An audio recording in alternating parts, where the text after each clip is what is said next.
Okay. Reminiscence and Christmas presents aside, let's get started. So last time, you guys had gone to bed after your encounter with the Tooth Fairies, and had woken up. Yes, that Roger, I remember. And had woken up, and your day started when Icar arrived from his sleepover at the house to your relatively small apartment. And as you all tried to leave, you guys were jumped by a band of the Red Jill's gang, whom you proceeded to destroy. One of them was taken captive, and two of you attempted to interrogate him while Roger and Flickie went to northern Kintargo to get Flickie's cart for transporting all of them, basically back to the Devil's Nursery to dispose of the bodies. The interrogation did not go well for you guys. I think it went wonderfully. No, it ended great, but not exactly a positive outcome. Because you were... I thought it was hilarious. Oh, you could still fail hilariously.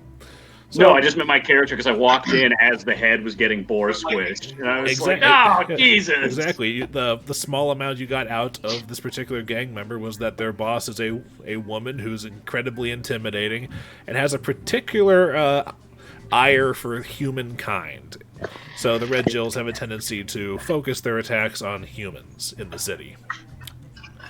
After taking care of them and, rendering one of them, absent from the neck up, you guys finished up that day and were feeling very, very proud of the progress that you've made until Icar had a face-to-face encounter with Lord Mayor Barzillai Thrune and his bodyguard Nox, a encounter that he still bears traces of on his neck and his cheek. I was about to say, it was a throat-to-hand encounter. Icar with women, man, he's just killing it. Well, it's what happens when you've got money. But this encounter with the literal highest power in the city had Icar decide, maybe we should step a bit more carefully, and he spoke to you guys about this. So instead of charging out into the city looking to crack heads for the rest of the week, you all elected to lie low for a bit and instead take a couple of days mapping out the sewer system underneath northern Kintargo to find an easier way to get around without being seen, especially after curfew.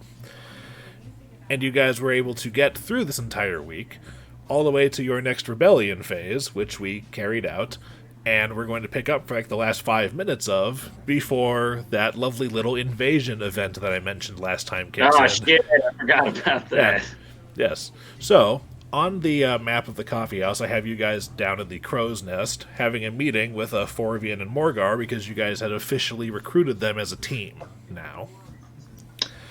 And while you're busy ironing out the finer details of this, Rexus comes on over to the table, and he says, "Everyone, while you're here, I would just like you to know that I've made some progress decoding the documents that we found beneath the livery. I've finally cracked the cipher and can now work on decoding everything." I golf clap. Fantastic. How long do you think that's going to take, Rexus? By myself, I believe it should take maybe another 6 weeks at this rate. But here's what I found so far. And it's a lot to go through, so I'm going to give you guys the information in bullet point form, and I have recorded all of the information about it in the coded documents handout in the journal tab. But the first bullet point of information he has decoded so far is that many of the original Silver Ravens 80 years ago were adventurers or worshippers of the goddess Malani. Of particular note, Jackdaw, a swashbuckling hero, was the most powerful and influential of all of them, but others who rose to prominence among the original Silver Ravens were Amarid, a female half-elf cleric of Malani, Ba, a male halfling enchanter, Kaida, a female-human rogue bard hybrid, and Brakissi, a male-human urban ranger. Urban ranger, what does that mean? It's like city ranger? It's an Yeah, archetype. it's a ranger that does stuff in the city. They get bonuses to track people in suburbs instead of forests. Okay. And all right, Luke. What else? Oh, my bad. Chugging a little it's water. okay. That is all Rekus has decoded so far, but he's pieced it together from multiple areas in the stack of hundreds of documents. Mm-hmm. Basically, every meeting going forward, Rexus will have one more piece of information for you until he's given you everything the documents have to offer. Okay. So like once every week when we have our powwow? Yes, unless one of you can eventually speak all three languages and then help him with the cipher, you could possibly get more in 1 week. What are the three languages again? Elven, Celestial, and Strix. I know Strix and Elven, but I don't know Celestial. Damn it, that's our holdup. Well, if you guys can hit level 3, which might happen in the next session or two, you can put a point in linguistics and learn it. There you go. True. Rexus is just finishing explaining this to all of you when all of you hear a scream coming from the direction of the dock overlooking the lake and the wasp nest. Does it sound like a bird scream or a scream we don't recognize? It sounds like one of Crow's men. Oh, no! Well, let's go. Oh, yeah, let's run over to the docks. Yeah, okay, so the invasion event, did you explain what this is last time? Because I was sleepy as hell and don't remember anything. It's okay. We're getting invaded. Yeah, the invasion event basically means I roll random encounter. And I decided that it would be here because it seems thematically appropriate to interrupt the end of your meeting. And also for what I rolled, for you guys to fight. Whereabouts are we in the day? I don't want to bring Garrett into Sugtok. This would Like morning time? Yeah, this would be about 10:30 in the morning. Great. Are you positioning us, or do we get to like? I'm gonna say that you guys are running down the stairs before anything initiative-y happens. So you guys get down here and basically around the corner. That's a down stairwell? I thought the room was always down a couple steps. Wait. The warehouse is upstairs from the water. Oh, I thought it was more of a basement type deal. Well, hear this. Water level lower. Okay. Oh, that's fair. I was about to say, yeah, you never want to build something so that if it floods and then the water recedes, you're stuck with the water in the further chamber. I get it, but I am not an architect. All right, let's do this. All right. So you can see that one of Crow's men is standing there on the edge of the pier. It looks like he's got a little like fishing rod or something, and he appears to have pulled up something a tad above his pay grade. If it's that fucking thing I keep hearing about, I'm gonna be pissed. Get back, lad, and we're gonna rush over. It's the jackalope. Nope, it's not. It's a jack-o'-lantern. There are actually two of the creatures in question.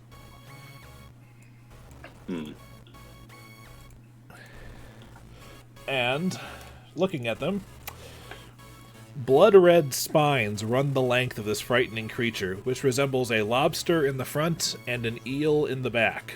Oh, Wait, those are those things we were eating, weren't they? Those were the things we were eating. Oh, no. They're reef claws. Yeah, those are reef claws. Yeah.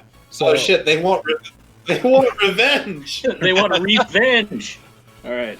well, so anybody who wants to make me all right, anybody who wants to make me a knowledge dungeoneering check to see what they know about reef claws as far as combat stuff is related, can make that check now.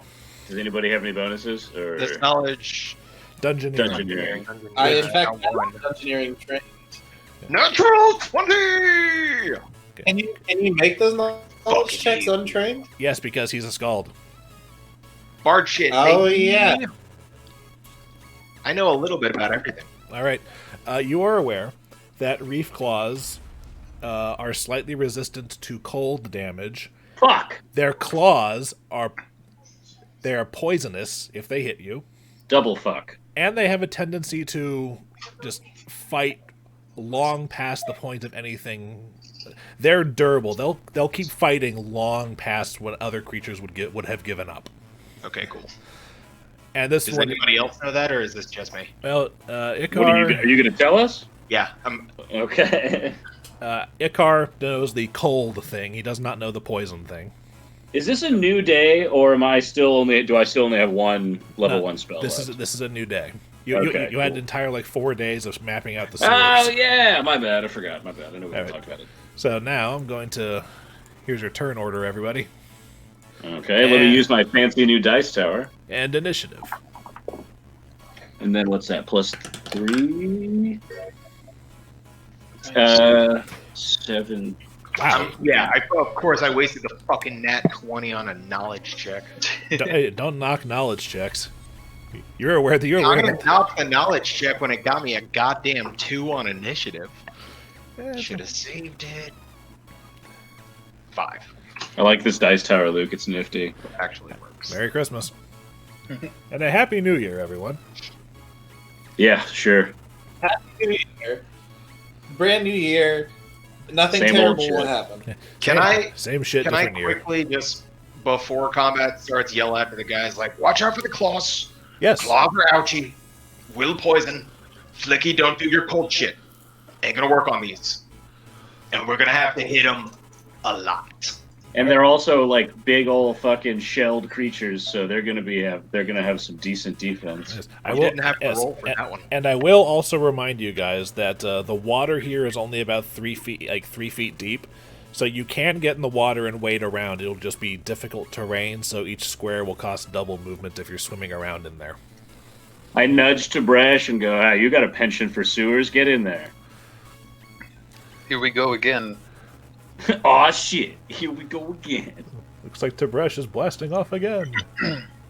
Yes. Okay. So Damn, 19. shit, that's a long way over there. Yeah, Isn't it? these guys are quick. Okay. I'm going to. These guys are pretty relentless, so I think. Sorry, I gotta measure my distance. Do. Oh, right. Yeah, that's not Is the that one. Blue Skidoo? You can too. Hey, Yeah, how do you it's, do the arrow thing again? Stuck in my head. The little measuring tool with the circle on it. Should be about the middle of your bar of options. Okay, I'm going to... Shit, it's only the 30 feet. You can move twice. Oh, you know what? I could just jump right into the water, actually. Now that I think about it. Yeah, and here's the thing. You can move diagonally like this and get 30 feet right into the water. Yeah. Because through my rules, all of these spaces are, still... You can still move across them because they're not really They're full. not 50% Yeah, there's nothing in the way. Yeah. 51% obstructed. Yeah. Hell, Tim, if you wanted to double move, you could do it to get here, and then jump out here with additional movement. I want to hold a defensive stance after this, so I think I can only move normal movement, right? No, you don't have to use an action to fight defensively or anything. You just say Okay. that you're fighting defensively. Any attacks that you do make before the beginning of your next turn will be at a -4 penalty. -4. But you'll get a +2 to your AC. Which also, Okay. minor aside, I want to mention this to people about AC bonuses and everything. Each bonus has a certain type of bonus, like a shield bonus, or armor bonus, or natural armor bonus, or deflection bonus. You use the highest version of the bonus available to you. They don't stack. For instance, Sugtok has a buckler, which gives a +1 shield bonus, and Flickie can cast the shield spell, which gives a +4 shield bonus. They do not combine into a +5 shield bonus. You use the higher of them. Still, though, that's tight. That's a Yes. good call Still out. wouldn't have gotten hit the other session, but I was calculating a point higher. You would not have gotten hit. But yeah. So for example, Tib'resh has those bracers of armor, which gives him a +1 armor bonus. So if Flickie cast mage armor on him, he would have to choose either the +1 or the +4 from the spell. But he could take full advantage of the shield bonus from a shield spell because he doesn't have shields. So the difference between shield and mage armor, because shield is +4 to your AC and automatically blocks magic missile, but then mage armor is +4 to armor bonuses. Yeah, they're two separate bonuses. So Yeah, the shield spell is a shield bonus, and mage armor is an armor bonus. Okay, so that's what you're talking about. I got you. Yeah, there are a few bonuses that do stack, but for the most part, as far as AC bonuses, the only thing that stacks, I think, are deflection bonuses, and that comes with higher level magic than you guys are going to worry about right now. deflection and circumstance bonuses. stack. Yes. Let's fight these reef claws, dude. Yeah. Yeah, okay. Yeah, I'm going to run up, and I'm actually going to stand by Crow's guy. Okay. And Then I'm gonna fight defensively. All right, and you guys have set up torches and whatnot in the wasp nest to see, so you actually can see these things moving in the water. Awesome. Cool. Okay. Reef Claw 1 is going to nip at Crow's guy. Anybody want a peanut? Okay, 9 does not hit this guy, but a natural 20 will. That's not great. Uh-oh. So, well, it's great for me, but... Well, yeah, that's the goal. He'll take 3 points of damage, and... I rolled 2 nat 20s in a row. One to crit, and one for Crow's guy to save on his poison save. So Crow's guy only takes 3 points of damage. By the way, Crow's guy... Did he not have to... Did you not have to confirm that crit? He hits, but it's D4s. It doesn't really matter. And also, Crow's guys Well, are I mean, kind it of matters for the sake of confirming. Who? What? Who just turned everything red? Hold on, I got it. That's No, I thought that was Luke. I was like, what's happening? It wasn't me. He does not. Well, he does not confirm the crit with a 2. Okay. Okay, yeah, it probably doesn't work. Oh, your aura. Okay. All right. So that's that. Did you already do that? No. No. I'm trying to turn it on. I just don't understand this. Ignore me. Just put the aura at 0, or nothing. Just nothing. Just delete everything in there. Okay, so let's see what these fucking eels with claws do. Well, the reef claw's coming up on Tim now because new prey has approached. It slithers through the water towards you. Sexy. Oh god, you're so far from us, bud. Does a 17 hit you, Tim? It does not. Okay. What? What is your AC? Baby. 18, mofo. Yeah, Damn. well, it gets 2 claw attacks, and Oh shit!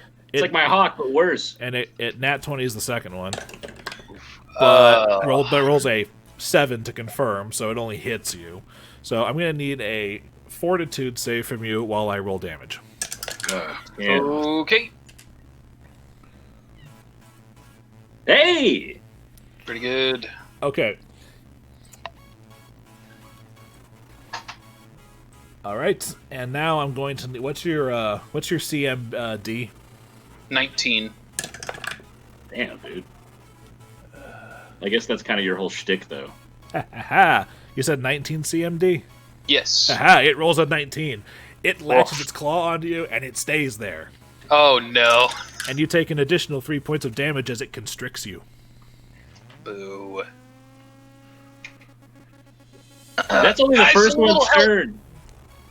All right, Flickie. Oh, wait, no, the other one already attacked. Okay. I yell at Tib'resh before I do anything. How badly do you want to be big? Actually, that's a fair question, Luke. At large size, would I still be able to be gripped by this creature? Yes.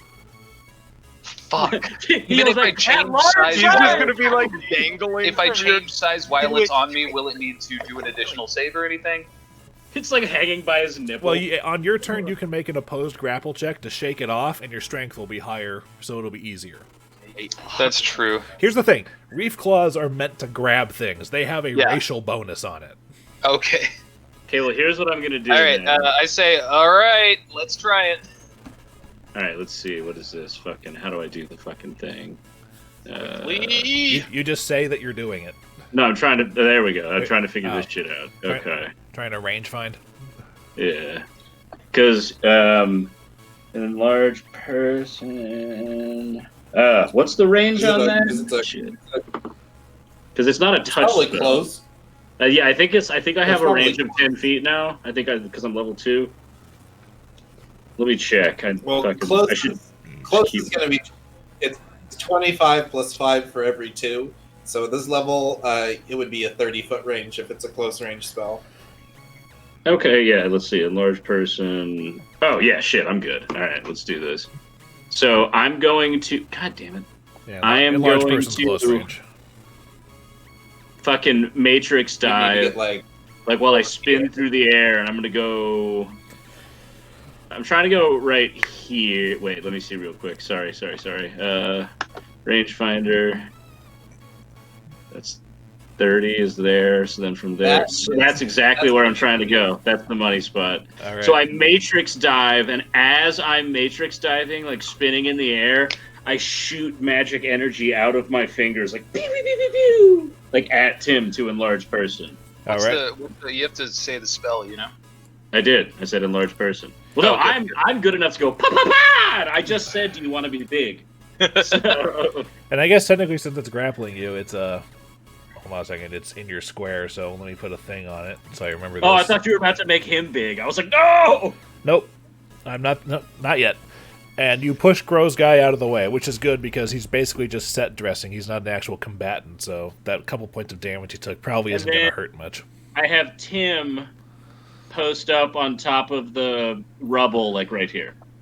Okay. Icar. I guess I'll take a move to draw my short bow, and I will go ahead and shoot the reef claw here, which is within 60. Not having precise shot, that's a -4? Correct. And you guys can see their names, right? Or is it a minus? Yep. Yeah, it's -4 if it's in melee, yes. Okay. Oop. Goodbye, cat.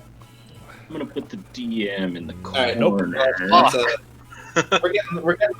We're getting the bad rolls out of the way first, fellas. Okay. The good news is, like, these guys don't hurt much. They just have fancy things they can do. Sugtok, you're up. Whoa! I just got rid of fucking Luke's. Oh wait, no, I didn't. 11 a.m. I'm going to run up to here, and I'm going to go into a Rager Song, starting with... I'm basically banging on my bucket with my Morning Star. You're really quiet, Garrett. Are you muted somewhere? No. Oh, it's just He's muted through his crappy mic He's again. coming through Tib'resh. Yeah, I can hear him through, I believe. Yeah. There we Oh, go. there we go. Okay. There we go. So it's before 11 a.m. and I'm gonna run right here and go into a raging song, beating my buckler with my Morning Star. Do you folks like coffee? Fresh coffee from the hills of Colombia. And I sent a link for it. Oh, yeah. It's like, I wonder what that is. Oh, okay. And I'm raging. I assume Tib'resh accepts the To rage. get mad. I do not accept. Good call. Flickie, I never want to see you in an orphan rage. I'm Oh, it'd be scared of bad, what it dude. would be. It'd be bad. I miss my I parents. feel like it'd just be a tantrum. Garrett, that gives Magical me tantrum. bonus health and bonus to attack rolls. +2 morale bonus to strength and constitution as long as you can hear me. Oh, okay. So, And a yeah. +1 morale bonus on will saving throws, but you get a -1 to AC. So I just made you a little. Okay, fine. You're so, at 16 now. okay, yeah. So, Tim, here's everything that's on you right now.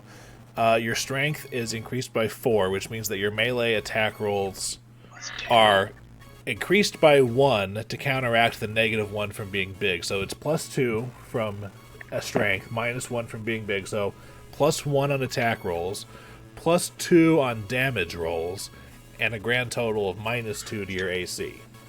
Okay. Fair. +1 to your will saves too, but that's not going to matter for these guys.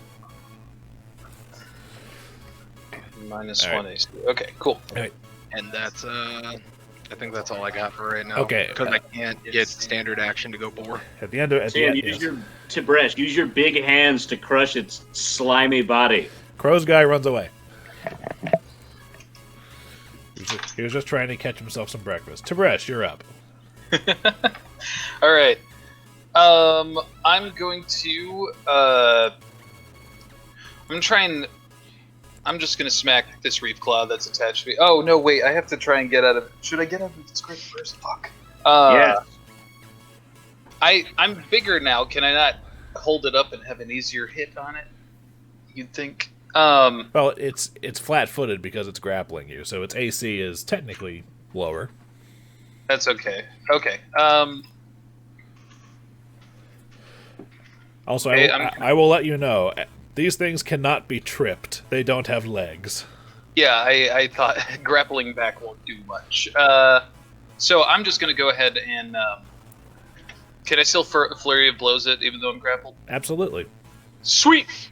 Gonna smack it twice. And everything on here I will add afterwards. It's like one of those scenes in the video where you get the giant to punch himself in the head, like, ooh! Okay, and yes, Garrett, you can do that on your turn. Okay. In the video games.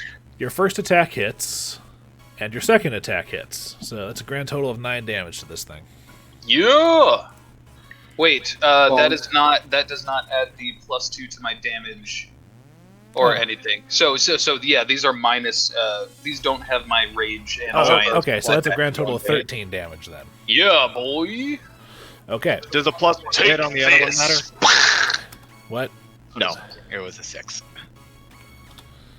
Okay. The reef claw clamping onto your arm seems to lose a little bit of its vitality, but it's still holding on. So it's straight up like an eel. It's just latched on, like, you son of a bitch. Well, it's like the top half of a lobster and the no, bottom I know half what of it an is, but I'm eel, saying how eels will latch onto you and like not let go. He is latched on to Baresh's arm. Kinda. But anyway, Cut off his arm. Anyway, Reef Claw 2 is going to, now that it is staggered, is going to use its standard action to make a grapple check against you to maintain its grip. It botches. Oops. So it falls into the water. Julie's got no dick. Oh, that fucking movie. Okay, and Reef Claw 1 is going to Pinata idea. is going to swim a little over here and is going to look up and try to clamp it to Bresh's ankles. Oh, Jesus Christ. That's a... Remember, your AC is 2 lower for what I'm about to say. 16 to hit you? It will hit me at 16, yeah. Yeah. And the second attack is a botch. Nice. So, all right, so the first... Its arm falls off. Well, no, but it does deal 2 points of damage to you. I need you to make a fortitude save, and I need you to... And what's your CMD, which, remember, is 1 lower because of your size. I have 18 CMD, and I just rolled an 18 on my fort save. Okay, well, your fort save's good. This thing grabs onto you also, which means... Jesus Christ. It rolls a 14 plus 8, sorry. And then... Let's say they have huge honking, claws. You take an additional 2 points of constriction damage. Of course. Tib'resh has taken, like 11 points of damage? 7 damage so far. Jesus Christ, okay. And technically his maximum HP and current HP was increased by 2 from his constitution going up. Oh, by 2, okay. Yeah, because it Because I can't... Tibresh's health bar for me is still full, so I can't see where he's at. yeah. Sorry. Oh, it should be 14 with my +2 health. Well, I don't need the numbers, I just need the, yeah. Wow, Jesus, okay. All right. That's both of them. Flickie, you're up. I'm going to move over to, let's see, 5, 10, 15... If I was here, would I still have clean line of sight to the Reef Claw, or because this square is here, does that fuck my stuff up? Because I could poke around the side, I guess, right? That one has slight cover from you, and this one has slight cover from Tib'resh and the dock. Okay, well then I'm going to go here, and I'm going to look at Reef Claw number 1 and say, we had you for breakfast a few days ago. And then I hold up my finger guns, and I shoot acid splash at it. Okay. And that is, what, 1d6 plus... Well, you got to attack roll it first. Oh, that's right. It ain't no magic missile. Hey, Luke, real quick DM question. 22. 22 will hit. Roll damage. Yes, Tim? Because they're both on me, it's an acid splash attack. Are we... how at risk No, it's not an AoE. It's like a little... It's like a little... Yeah. It's not an AoE, Yeah, okay. Yeah, despite the name, it does not splash outward from the square. I got Okay. 5 plus 1, 6, baby. Okay, 6 points of damage. As acid gets onto it, it starts to eat through the chitinous, exoskeleton. That was what I was going for, dude. I want to melt their fucking thick heads. Prep the bibs and get the butter. It's time for Acid Lobster. All right, Icar. No, it's Tim's turn. Oh, right. That's I like have the- I have the Tim the hawk. Hawk fly over Reef Claw 1 and shit in the hole that I just burned into its skeleton, and then he'll be hovering out here in the water like 20 feet up so they can't get him. Since that's technically not damaging, I'm not going to even bother with an attack roll. Okay, Cool. Icar. Well, do you want to make it? You could rule it as like a dirty trick combat maneuver. Yeah, I know, but it's in the water, and it's not really going to matter that much. Yeah, you can just splash around. That's true. It landed so right take in a like move. Luke with the torpedoes. Like it was in there, bitch. And then I'm going to attempt to shoot another arrow, this time at Reef Claw 1. Okay. Into the shithole! Ah. Also, no. That's fine. All right. Listen, I'm not in Avenger mode right now. How tall are you right This is just normal Icar, who's bad at combat.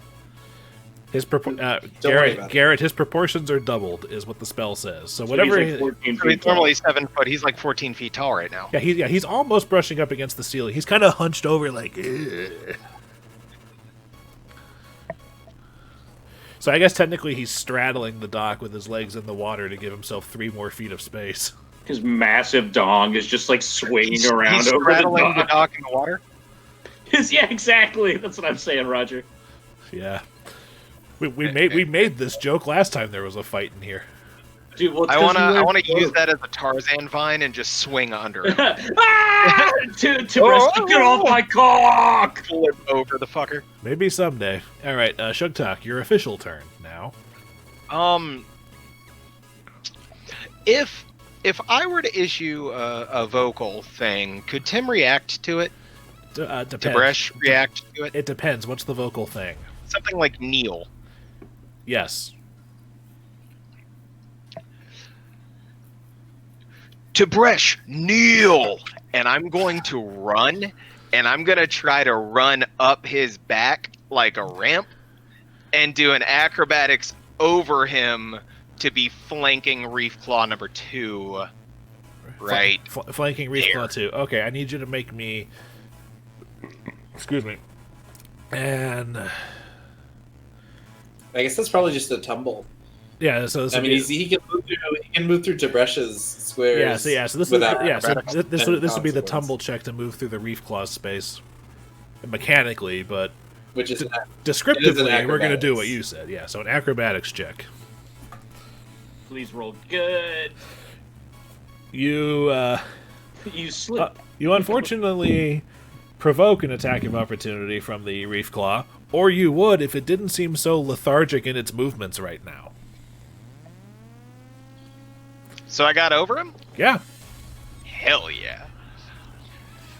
Open on up, and I'm going to swing down with my Morningstar. Plus... So it's an extra +1 to hit? 2 for flanking. Oh, an- +2, so... And unnatural and a +1 from your raging song. I counted that one. Okay, then yeah. So normally I'm +4, so +5. Unnatural 20 to hit. Well, you roll a yeah, that will hit. Roll damage. D8 plus... If I get +1 from rage, is there any more to damage? +1 damage too. Is that just... That's from the rage Yeah, or from the it flanking? increases your That's from strength. That's the from the strength increase. yeah. Flanking increases like chance to hit, whereas the actual hit damage comes from you being like, ah! 6 points. Okay. Even with a 1. You carve your way through its shell and come through some into the eel bit. It's still wiggling around like it's alive, but it's not looking great. I'm gonna scream at it. Just... I'm gonna spit in it. All right. Peach. Fight for a cup. Tib'resh, you're flanking with one reef claw that's not looking too good, and there's another reef claw that's clamped onto your ankle. What do? Can't hear you, Tim. Yes, I know. Sorry. I'm going to.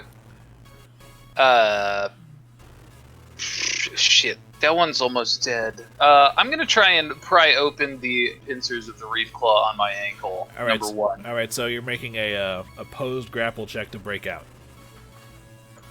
Okay. All right, so make me a grapple check against its CMD, which is a combat maneuver bonus, and don't forget to add the strength increases to it. Right. Shit. CMB is fucking. Sorry, I gotta add a few things together. Because CMB was the one thing that wasn't on my list. Okay, so your combat maneuver bonus is going to be your base attack bonus, which is 2, plus your current strength modifier, which is your strength increased by 4 because of the spell and the rage, and then subtracted 1 because of your size. Okay. Let's see. So BAB is 2, current strength bonus is 2. So total is 4. No, current strength bonus is shit. Your Extra. Yeah, an extra 4, so an extra 2 for the modifier. So it should be Right. if I'm not mistaken, it should be plus. It's 2 plus 4 minus 1, right? It's 5? Oh yeah, and also an additional plus 2 because of your improved grapple feat. Oh, so... Okay. Oh, So Jesus. 7. That's D20 plus 6, and then minus the 1, so down to 5. No, it should be 6. Minus 2 minus plus 1. 4 minus 1 plus 2 with the advanced grapple. So that would be 6, and then the minus 1. No, 2 plus 4 minus 1 is 5, plus 2 with advanced grapple is 7. Right? The strength score increases by 4, which would increase the strength modifier by 2. Okay. All right, my bad. You do So not that's a 10. you do not break out of its grip. That son Damn of a it. bitch. All right. Now that's only a standard action. You still have a move action if you want. By the way, this thing's grappling on you, so technically it should be here. Isn't the purple one not grappling anymore? Is that what the dot means? The purple is representing something else now. Oh, like he's in the death throes? No, he has not done death throes yet, but he is getting there. Oh, jeez. Garrett's Garrett's looking at this thing split in half, and he's like, what the fuck? Why aren't you dead? So it's just a move action, so it can't attempt to punch it. Correct. Yeah. Dang. Okay. I don't know what I can do with the move action, both being grappled, and I don't think I can do Can't much you else. fight defensively? Can you still do that? No, because he's already made his attacks for the round. I've already made my attack. Oh, he's made his Shit, things for baby. the round. Yeah, that makes sense. And besides, it wouldn't be an attack roll at this point because I it's got him. understand. It's like, hey, you can't defend in Final Fantasy even if your character gets 2 turns, like if you attack the first turn. Yeah. Anyway, so that's it. All right. Yeah, that's it. The Reef Claws, because of the way this one operates, Reef Claw number 2 is going to attack Sugtok because I rolled odds. So, Barely living husk of a reef claw is gonna try and flail his yeah, way. pretty much. 12 does not hit Sugtok, Yelling. and It does 13 does not hit Sugtok. Does not. All right, that's all it can do. Reef Claw 1 is going to attempt to maintain its grapple on Tim. What's your combat? What's your His CMD? name is Tib'resh. You know who Tim is. Tib'resh, sorry. You said CMD? Yeah, what's your CMD? It's 16 now, right? No, that's your AC. No. My CMD is only -1. 2, right? Your CMD is -1 for your size, but additional +1 for the extra strength modifier, and then the So rage. So your CMD should be 1 higher than usual right now. Okay, my CMD is 20. God damn. Wait. No. CMD doesn't, Yeah, that doesn't do doesn't with sound strength. No, CMD doesn't do with strength. It's 1 lower than normal because. Because of Base size. attack bonus, strength mod, dex mod, size mod. Oh, And then -1. is that his bonus or his defense? That's CMD. CMB Oh, is... okay. Well, then 20. It rolls a 19 on the die, so 27. Ugh. It maintains. No! It maintains its grip and constricts you again for 4 points of damage. Okay. It's like you're playing Pokemon and the first Ekans hit you with bind and you keep seeing like the It's literally its constrict ability. As long as it maintains the just grapple. keeps pinching you. Yeah, if it maintains a grapple, it squeezes you for damage. Jesus Christ. That's all it can do, though. Icar. Wait, hold on. What did it roll to hit? No. It rolled a 12 and a 13 to hit you. Stop. I think I might have gotten skipped. because Sugtok has had a turn But since. hey, You're right. Sorry. That's let's say you- Stop fucking doing that. Wait, what happened? Are we not moving on the initiative tracker? Yeah, but he skips me again. Yeah, sorry. My mouse has been double clicking for the Okay, past couple all right. of days. I So was like, this happened last time, you son of a bitch. sorry. All right. Occasionally, my mouse has been double clicking its left trigger. So sorry. Okay, cool. So you said that Reef Claw's on his ankle? Pretty much, it's above the water.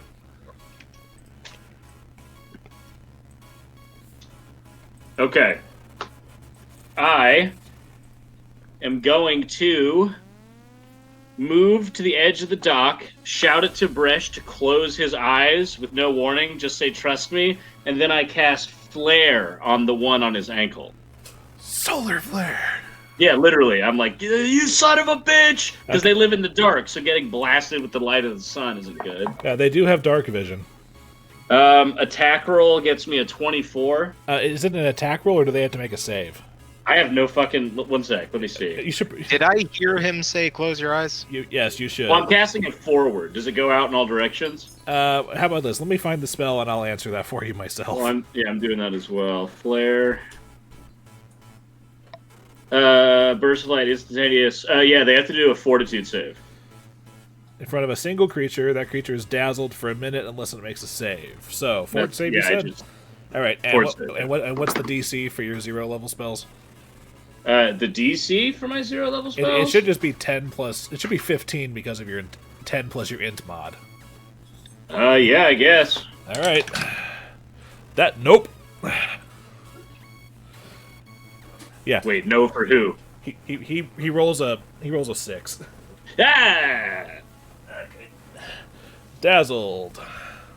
And then I have Tim fly over him again, and because I'm the one that trained him, he has precise control of his bowels. So he flies over here, and on the way drops another dookie in the acid hole I left on the last turn. Okay. Hold on a second. I'm going to look up what Dazzled is. It's just a -1 on attacks and vision-based perception. Yep, I wanted him to be a little like, oh! Ah, okay. All right. Well, oh yeah, lower its attack roll. It's already hitting things so well. Okay, now it's Icar's turn. Hey, I'm a wizard. I'm trying to help. I recognize this. What are we looking at here? Yep. So I could move here. So I'll wade into the water.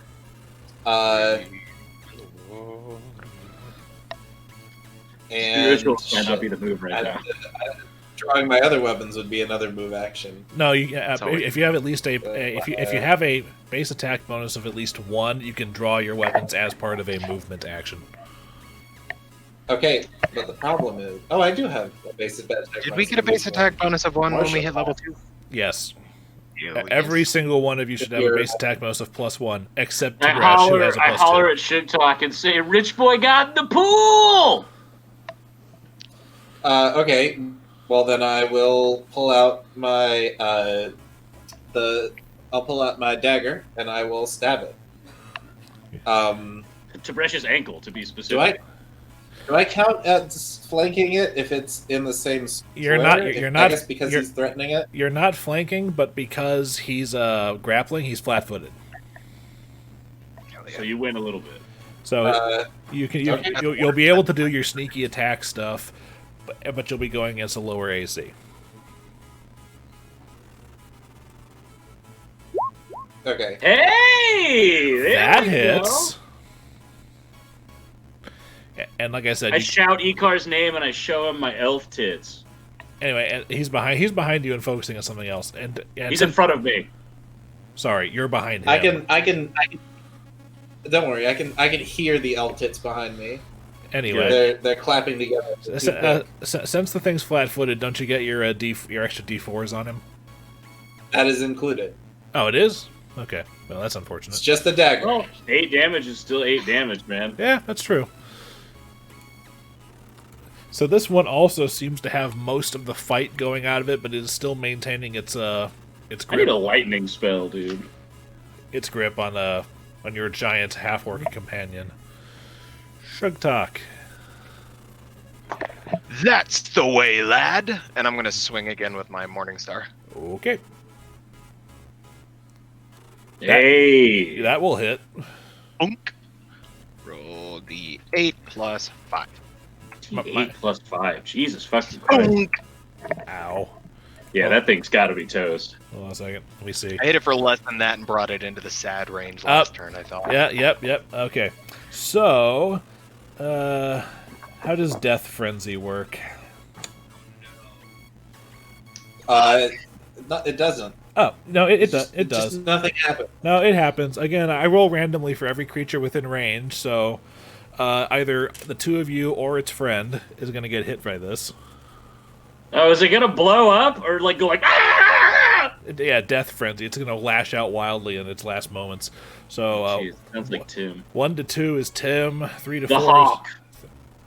Sorry, I was talking to 1 to 2 is Tib'resh. 3 to 4 is the Reef Claw. And 5 to 6 is Sugtok. 3 or 4. 4. Get fucked. Okay, hold on. So it makes... That attack misses, and its other claw also misses because it rolls lower. And then it goes limp under as it flails around, lashing out.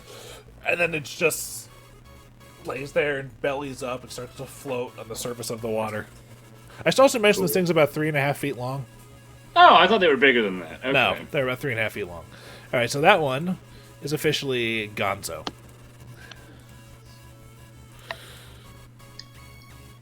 Which means it's you can still move now. You have a move action left. I will stand on the corpse of my recently destroyed foe. Okay. But it's like a pool doodle. Just gonna isn't it? step Can you onto stand it? on I'm gonna pull the Morningstar up and and splatter a little blood on my face, and I'm gonna stomp on the Reef Claw All right. I'm just gonna move and yell at the other one. I'm just gonna move it over here so it's out of the way. All right. What's up? Tib'resh. All right. I'm going to. Jesus Christ. Yep. Anyway, sorry, there's a lot of Tib'resh stuff is fairly going certain that this thing clinging onto him weighs about 70 pounds. Oh, it's like a fucking big dog. on. So I'm going to actually stunning fist the one on Yeah. my ankle. I posted a picture of the 95-year-old lobster. Oh, I've seen that, dude. Oh my goodness, that's a whole meal. Anyway, 95 years old, Tim. yeah, I know. They could Tim live likes them forever. old. I'm going to punch. I'm going to, specifically stunning fist the lobster that's on me. Not lobster. Reef claw. Well, you gotta hit it first. Yep. Okay, that is 16, but it's going to be +2 on top of that, so that's actually an 18. It's roll. okay, you hit. Nice. All right, 6 points of damage, and your stunning fist, which how work again? Sorry. That is also the damage is also -2. I should be doing 8 damage. Jesus Christ. Okay, an additional 2 points of damage. It is a fort save DC 10 plus 1, which is half my level, plus my wisdom modifier, which is 5. So DC 16. 4. No, sorry, 4. 4. So DC 15.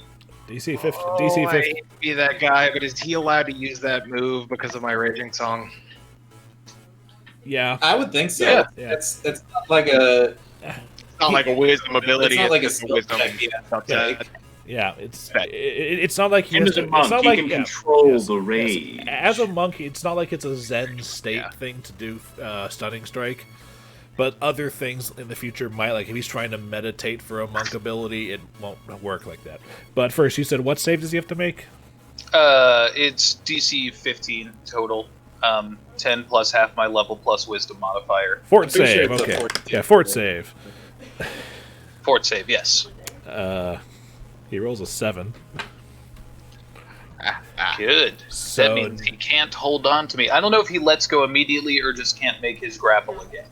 'Cause- he if he stuns, his thing undoes and he falls back into the water. Nice. He punched the shark in the nose.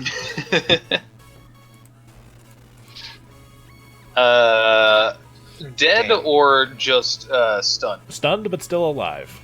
Okay, so now it's my turn because Yeah. he's stunned, right? Yeah, it's stunned. So I think that means the same thing that it does in 5th edition. But Yes, let me it's. check. I have it up right here. It will not Stunned. be Creature cannot. impacted. Here's how. Okay, cannot take actions. Drops everything held, including you, and takes a -2 penalty to AC and loses its Dex bonus. Okay, so here's what I'm gonna do. 25, perfect. I am going to long jump from the shore, like over Icar, onto Reef Claw 1, put my fingers right on its skull, and cast Acid Splash into its brain. Well, first you got to roll me an athletics. No, I check to put make- it in the shithole, and I cast Acid Splash. First you got to make me an acrobatics check for that long jump. Acrobatics is +3. Give me a good one. Give me a good one, baby. 19. You're able to jump 19 feet, which would Holy shit! which would get you into the space right about here. Well, it would get into Icar's space, but it's far enough that you would basically slide off of him into this space right here. Okay, and then I point into the shithole and say, "Hasta la vista, baby," and I blast Acid Splash into the shithole. Well, let's see if you botch.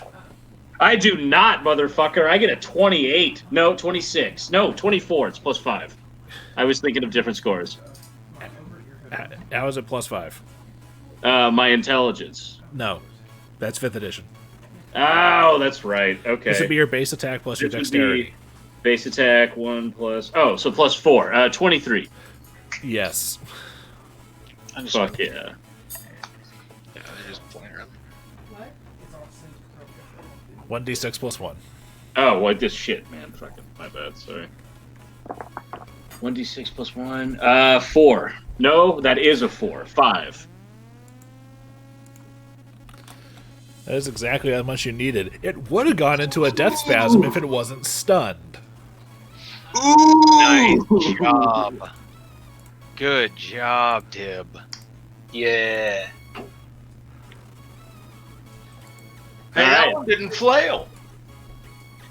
I blow my fingers. I like blow the green stink lines away, and I'm like, I know. Like, Gentlemen, that was a nice little morning slaughter. It's good to start the day with this. And I you've tell got them we should breakfast. take- That is yeah, I was about to say we should take the bodies out of the absolutely- lake. Do you That folks is like absolutely coffee? not a good idea to start the morning with.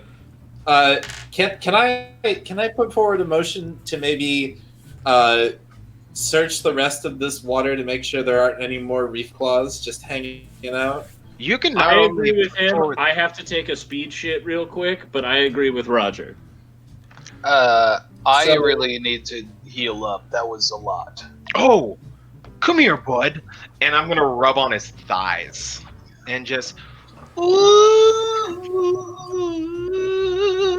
Yeah, just because we're 4 guys playing a campaign Tusks. doesn't have to be homoerotic.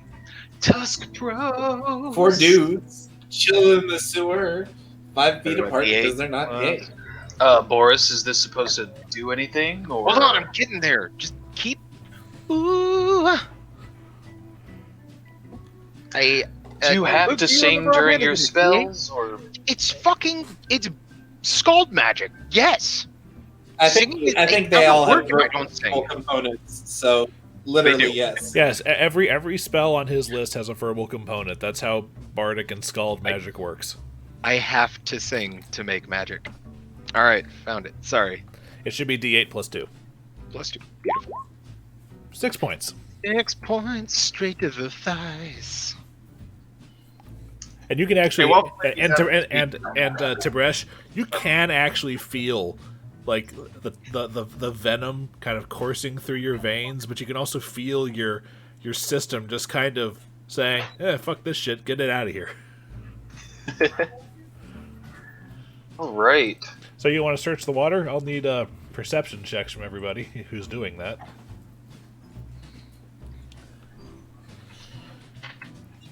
And I'll make sure to get one from Dillon when he returns.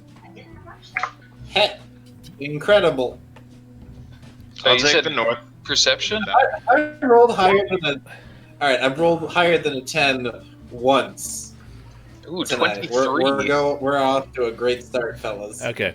Sugtok and Icar do not find any additional reef claws in the pool. Tib'resh, does not find any additional reef claws in the pool. But he does, while searching, feel a kind of loose tugging at the base of that statue of Calistria in the middle of the pool. A loose tugging, like physically at the hem of my pants. No, while you're searching, you feel like a loose stone or something, or a loose tile. Oh, okay. Hey guys, they're Sorry about that. weird Dylan, about this Dylan, statue. make me a perception check, quick. Okay, perception is +4. 22. Okay. All right. So, Tib'resh, what were you looking at? Sorry, the statue. I was telling everybody, and I would imagine it shrunk down by now. As I was looking about and I stepped on the loose tile, hey, everybody come over here real quick. I take off my robes and get in the water and just my loins. That happens. Flickie, if my I don't wanna get master wet. met you, Well- he'd beat the shit out of you, Well, and it would still serve. Yeah, the I sort of regret wading through here in my nice clothes. I'm gonna have to let these dry it's out. okay. when I'm done. I remind you, this is just water. It's not stank water. It's still water, baby. Yeah. It was just water. Now there's blood all over But it. Tib'resh, Yeah. the tile that you felt, it appears to be actually the outside bit of a disguised drawer hidden in the base of the statue of Calistria.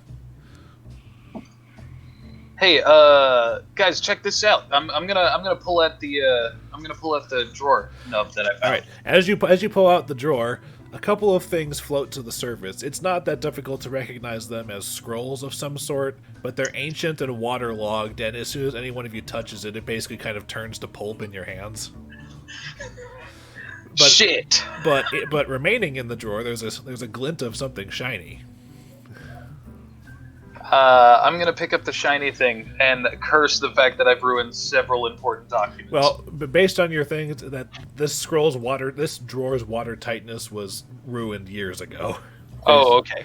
You're like, oh well. This is your fault, you son of a bitch! And there's absolutely not a single scrap recoverable from the scrolls. No, it's like they've been underwater for decades. Okay, it just was waiting to turn into bush. Yeah, Okay, pretty I much. grabbed the gold, whatever shiny thing. There are two things in the drawer. One of them, make me a knowledge religion check as you pull out the gold thing.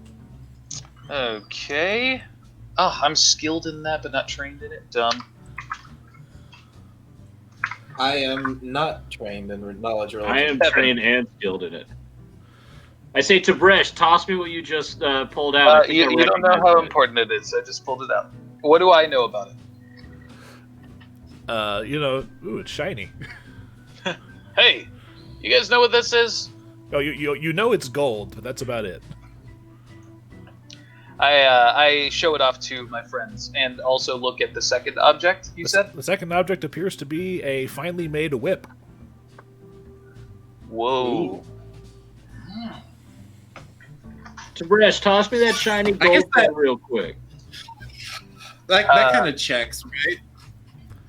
Like, even if we don't know a lot about Calistria, we know that she's the goddess. That's what a basic DC 10 religion check is for. I guess we would. That even someone untrained can make. This is common enough knowledge that you can make it untrained, but you still got to hit a 10. Okay. So there you go. Icar is aware that the golden item that Tib'resh is holding is a golden holy symbol of Calistria. Tight. He is also aware. Okay. He is also aware that Calistria's favored weapon is the whip. Ooh, even tighter. Yeah, Calistria. She's the. Isn't she a goddess mainly worshipped by elves? Yeah, she's the elven goddess of lust and revenge. I was literally about to say, oh man. Because I Yeah, it's immediately kinky this recognize time. what. Get out of here, Tom. No, like seriously, like priests of Calistria are like dominatrices Worse. and like Worshippers, elves, hedonists, scorned lovers, and thieves. Oh man, Flickie, this is like you all over. That's what I'm saying, dude. That's why I was asking him to toss it to me. But even from here, I can see what's up, dude. We just found one of the sex whips. you might have, you don't know. That's why I'm saying. That's what I'm saying, Well, dude. Icar, you and Does these women, man. I don't know what does- it is. Is anyone here trained in whips? I mean, not for combat. All right. Well, does anyone mind if I hold on to the whip for now? Yeah, you got it. I know a You guy trained in up by your parents' house that we might be able to get something for this statue. It's not a statue. It's just a holy symbol. It's like a medallion. I know. Well, my bad. I meant like. Yeah. Okay. I might know someone up by your parents' house that we can get something good for this medallion. But wait, hold up. This is one of those banned religions, isn't it? Calistria is not an approved religion in Cheliax right now. Correct. Fuck. Well, then let's just put it on our card table. Yes. As a matter of fact, make me a knowledge history check. Anybody who Me can, or- anybody who can or wants to. Oh, I'm definitely about to do that shit. Oh shit, baby. Plus, I got a 25. Jesus Christ. Flickie not only knows, but also probably remembers from his childhood that. Sorry, we got cats being assholes to each other. So cats being cats? Okay. Yeah. Yes, but Flickie remembers and knows that once House Thrune rolled in and took over Cheliax after the Civil War, in Kintargo, at the very least, the Temple of Calistria, after the worship was banned, was reorganized and retaken by the Church of Abadar. So the current Church of Abadar in Kintargo used to be the Church of Calistria. Okay, I relay that information to my comrades. Sorry, there were too many names and I can't remember. But It's I all right. relayed what you said. Long story short, you remember when the House of Golden Veils used to be the House of Satin Veils. Okay, so I explained to my party, yeah, okay. Oh, guys, do I know how many years ago this was, Luke? 80, 70, somewhere around that. Oh, back when I was but a child of 40. This used to mean something else, and I explained. Sorry. We just had a Baby Yoda moment with Flickie. Yeah, literally. All right. Okay. Well, No, I would have been a toddler of 60. Excuse me. if no one objects, then I am gonna go ahead and take this whip. Because Yeah, you got it, man. I believe I can use whips with weapons. No one wants to check and see Long if as any you of the promise found to stuff has use any it. additional stuff on it.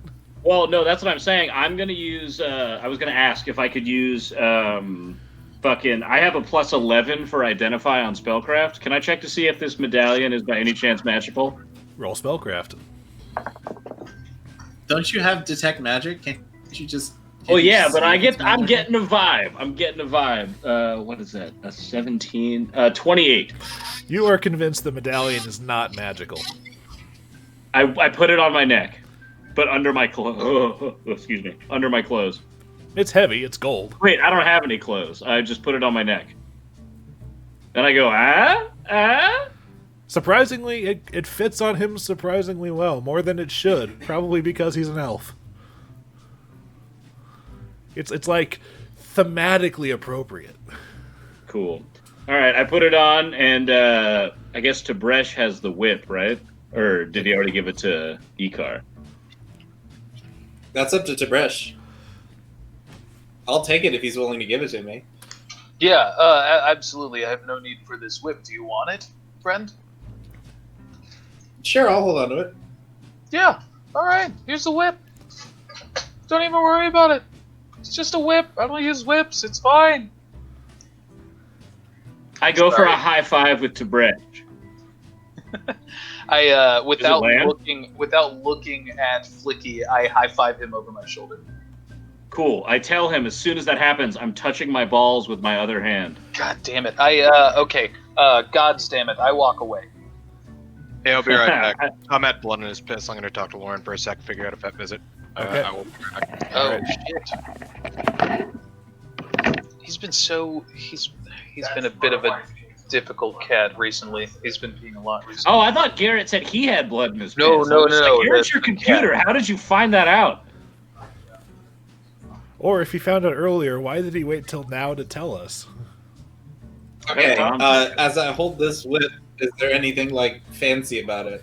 There's like some filigree on the base of the handle and whatnot, and it appears to be made of some very, very fine leather, and it has held up remarkably well for a leather object that's been submerged in the water for decades. I asked Icar if he'd like me to take a look at it. Well, I'm going to attempt to appraise it. This is a really, really well-made whip.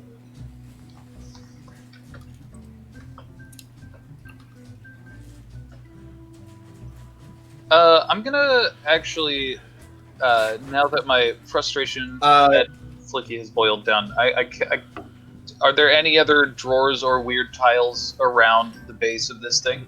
Not that you can find, no. Okay. I believe it's appraising is a DC 20, determines the value of it. Oh. And if I beat it or 5 or more, I determine if it has any magic properties. Oh. Well, then then your appraise check can identify it as a +1 whip. Nice. Ooh. Magic weapon at this level? Hell yeah. Which means that it's worth at least 2,000 gold. That's awesome. That could fuel the fucking... Jeez Louise. And also, as a magic whip, that means that it deals lethal damage. It's like true. Whipping body parts. I'm like, ka-ka, ka-ka! That's sick. Okay, so what do we want to do now, boys? I realize, meta, that Garrett is dealing with Tom Piss, but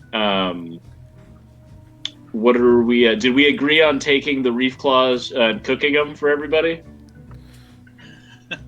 Well, Reef Claw 2 got acid attacked and then pooped inside, so I'm pretty sure... Well, just cut off his head and use the eel part. I'm cutting you guys off right here. Something happens. Oh no! What happened? Oh, no. You guys hear a loud... You guys hear and feel a loud rumbling and the associated noise, and a scream that is very quickly cut off. Where? Where do we hear it? Do we have to make a check? No, it's coming from inside the nest. Oh no! Oh shit! I rush back to the dock and put my robes back on. Yeah, I'm gonna head back to the dock too. Okay, you can see a movement coming from inside the bunkhouse as several of Crow's men are running down over to the southern side of the bunk room.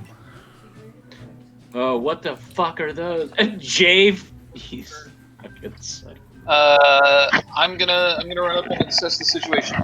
Okay. You come up to the situation, and I believe that was Garrett getting back. It was. Okay.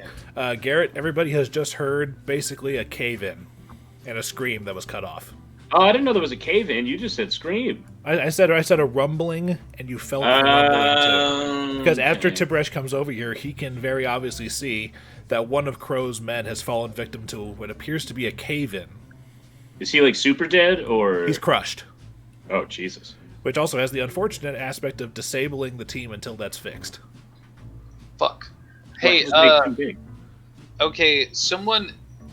Would it be a dungeoneering check? Can we make sure the area is stable before we start moving the rocks? We have... There's enemies. Oh, no, those are Crow's guys. Crows. No, I'm talking about the guys up top. Yeah, those... Talking about our... those are the Tengu! Oh, shit. Yeah, Never mind. Okay. If there were enemies, I would let you know. But yes, if you want to, it would not be a dungeoneering check. This would be an engineering check. Engineering. All right. Yeah, because the walls do have like wooden braces and shit on them. 17. Well, I am trained in knowledge engineering, but I also rolled like poo-poo. Okay. Yeah. Well, guys, we should probably make more noise and hit the walls more. So. No, wait. I agree with. Hold on. So, Sugtok, was that your engineering roll? Yes, 17. As you investigate the area where the rock fell from, you notice it can only be tool marks somewhere around the edge of the collapsed part. This was sabotage. I'm going to reach behind me and grab Crow's man behind me by the throat and say, "What the fuck is this all about?" Yeah, he's like...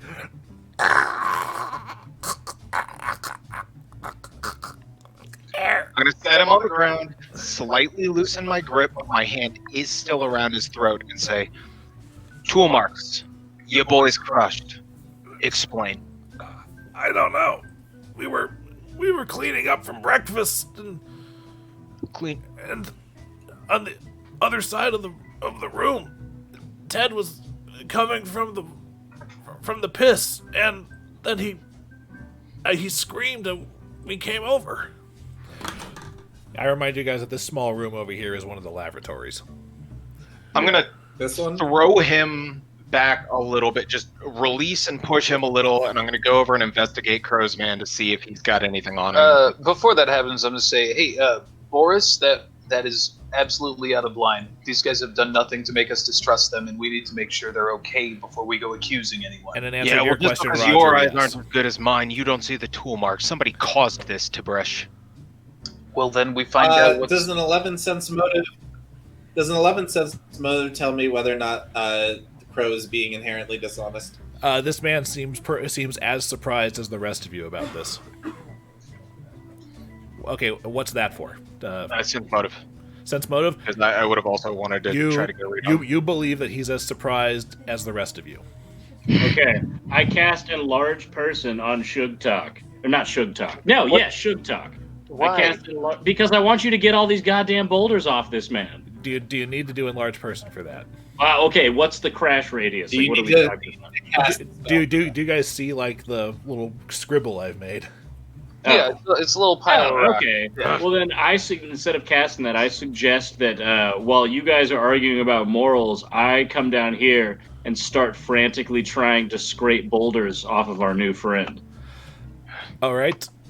Well enough, Tib'resh. I'm gonna. I will follow. let you guys just say that you take the time to uncover him from the rock slide. But the man has passed. Shit. There's a relatively well. You're familiar with what it looks like when someone's head has been caved in by a blunt object by this point. Okay. Well, then, since he's dead, I take some of his blood and put it in a glass vial, so I have some dead man's blood. Okay. Flickie? Hey, man, Is I that- collect weird shit. I've got the Grimble droppings, I've got the fetid muck, I've got dead man's blood. Maybe One we of these shouldn't be doing days, that in front of other people. That Hey, are man. friends with this guy. it's only good for the first 5 minutes. By And this as point, soon as it's capped, you're good to go. By this point, Forvian and Morgar have showed up and have expressed their dismay at what's happened as well. About the blood or the death? After we Hey, both? I don't know, I'm just What asking. is going on? The death. One of their men is dead from a random rock slide in a constructed area. Sugtok, let's, I think Tib'resh is right. I think until we figure out what's going on, assigning blame is probably not a great idea.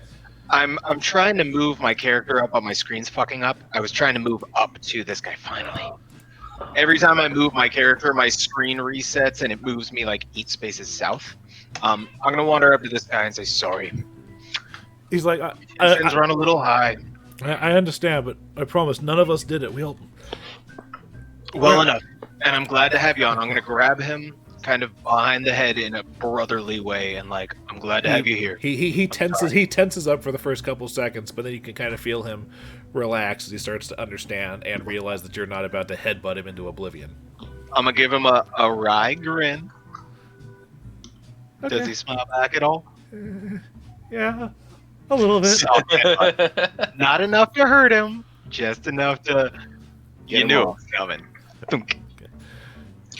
After this, Morgar Good to have walks you. back into the warehouse area to leave it to Crow. While Crow and his men have a moment mourning their guy, I want to take a look at where the rock fell from and see if there's anything behind it. Make me a perception check, and I've deleted the rubble, but it's the it fell from these sections of wall right here. Right. I start pulling Reef Claw 1 out of the water for breakfast. So we Okay. saw tool marks under it. It looks like it's probably Like, what tool caused marks, the cave in. tool marks around. the area. I rolled a 16. There's nothing really behind it. It's just a section of wall. But while you're busy checking the wall, you do find over here, in basically the corner over here, hidden underneath some scattered rocks and whatnot, appears to be a hammer and chisel, and the chisel is notably covered in fresh dust.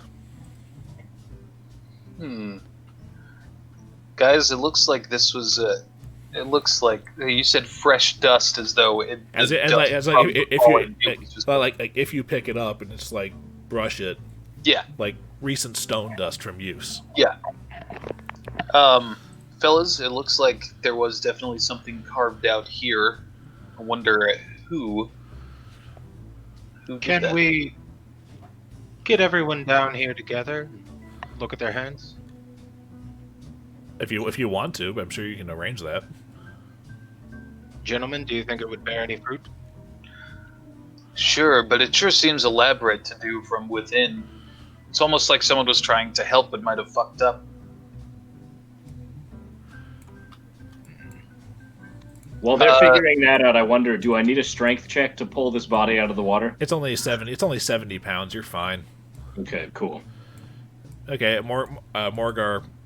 Forvian goes to get Morgar and Rexus. All right, everybody, huddle up. We just need a quick powwow. Hands in the middle. And I'm gonna go in for everybody in, and I'm gonna be looking for dust remnants on everybody's hands when we do this. All right. To the center. Make me a perception check as everybody gets in the Kumbaya circle.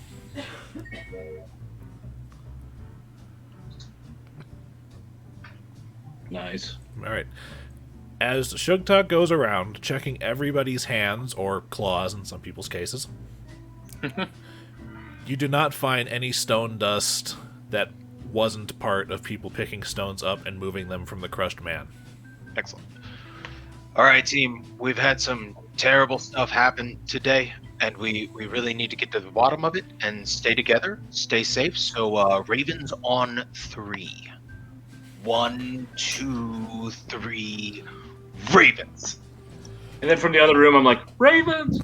There a couple of crowsmen go like, Ravens with you, and the Fushi sisters go, Ravens!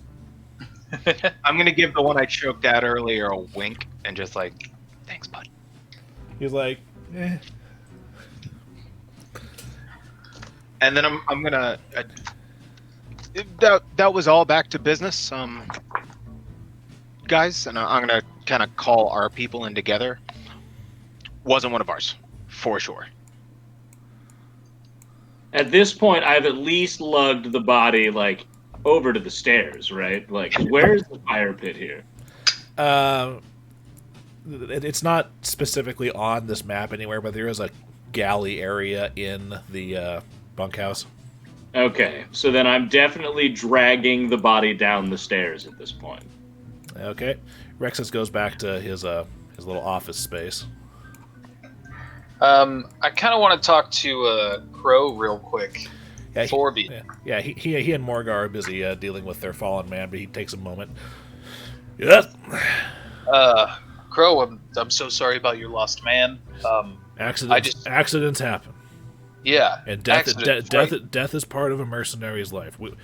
We learn. It's not the first time I've lost a man. It won't be the last, although I hope there's not that many times it happens. For the sake of the crows, I hope not either. Yeah. I do want to know. Sorry, I meant to say the Ravens. That's embarrassing. Your name is Crow, Raven. I get birds confused all the time. I'm not a well-learned man. It's You're a understandable. scribe! What's important is you didn't instruct any work to be done around here. You haven't seen anyone else come through here while we've been away. No one's been doing any chiseling work here. Have you heard anything? No, I've heard absolutely nothing in the week that we've been here. Well, nothing chiseling related, at least. The most that we've done is we've just been going through and resizing the leather armor from those citizen group thugs that were holding us captive, so that we can move about town without attracting notice. But other than that, that's all leather working. It shouldn't be anything chisel related with that. Okay. Well, that's good. I'm going to bug Morgar about the same thing, even though I expect the same result. While he's doing that, I get a few feet more in with the body. I'm moving towards this fire pit. You don't need to narrate everything. You get the reef claw cooking. Oh, okay, cool. Thanks, man. Yeah. You don't need to do it in like I can only move 30 feet per round. No, you're out of combat. Just say you pick up the reef claw and start cooking it. I'm just waiting for lulls. My cat tried to jump on my lap and failed. But yes, Morgar looks at you and goes, "Yeah, it's always a shame when this happens." You notice that Morgar seems a bit like drowsy or tired. Morgar, are you doing all right? You seem. I mean, I understand what just happened, but given all the excitement, you seem rather. Yeah, low. well, it's still early, and yeah, I've been having nightmares the past couple of nights, probably because of our time in prison. It's I think we're fine. I'm just not sleeping well. Okay. Well, if you guys hear anything else, just let us know. I'm gonna get back with my friends. I'll do what I can. We're gonna go take him and oh god, how are we gonna get him out of the coffee house? Oh shit. Well, we've been looking through ways through the tunnels. Let's hope we find the proper exit nearby. Yeah, Crow holds his hand up and says, "We'll figure something out. This is our man. We'll figure it out. You guys do what you guys do." I'm gonna say this isn't Speaking our of- water source, right? We could hold just on. dump him. We're not gonna shamelessly dump someone's body. They obviously care. We'll cut off his legs first. It won't be I'm shameless. going to do a quick sense motive on Morgar just to see if it's legit tiredness from just what they've been dealing with, or if it's real fatigue from something else.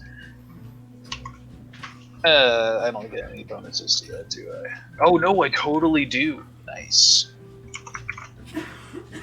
Plus 8. It's wisdom, isn't it? Yes. 23. Very nice. You feel that Morgar's holding something back, but you don't feel that he's lying to you. Fair enough.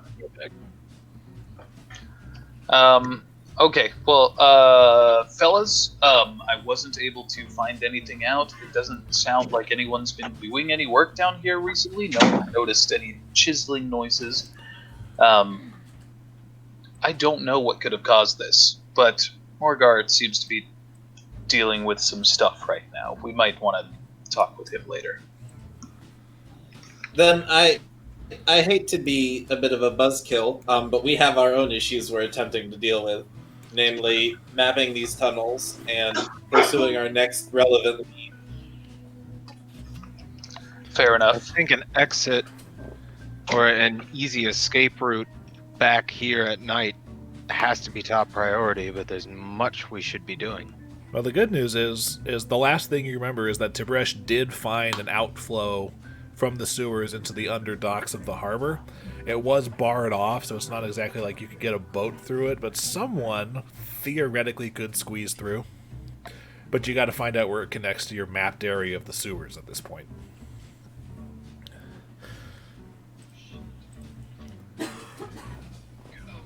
So what do we want to do for the rest of today, now that we've finished our resistance meeting? I will let you know that the DM has no more surprises planned for you today. It's a free time for the rest of the afternoon.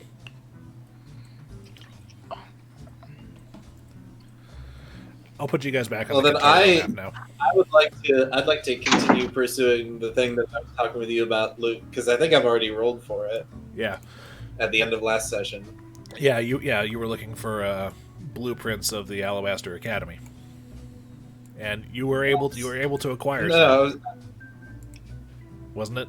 I was looking for blueprints of the city's sewer system, Oh. or at least information as to where I will find those. In that case, I misunderstood.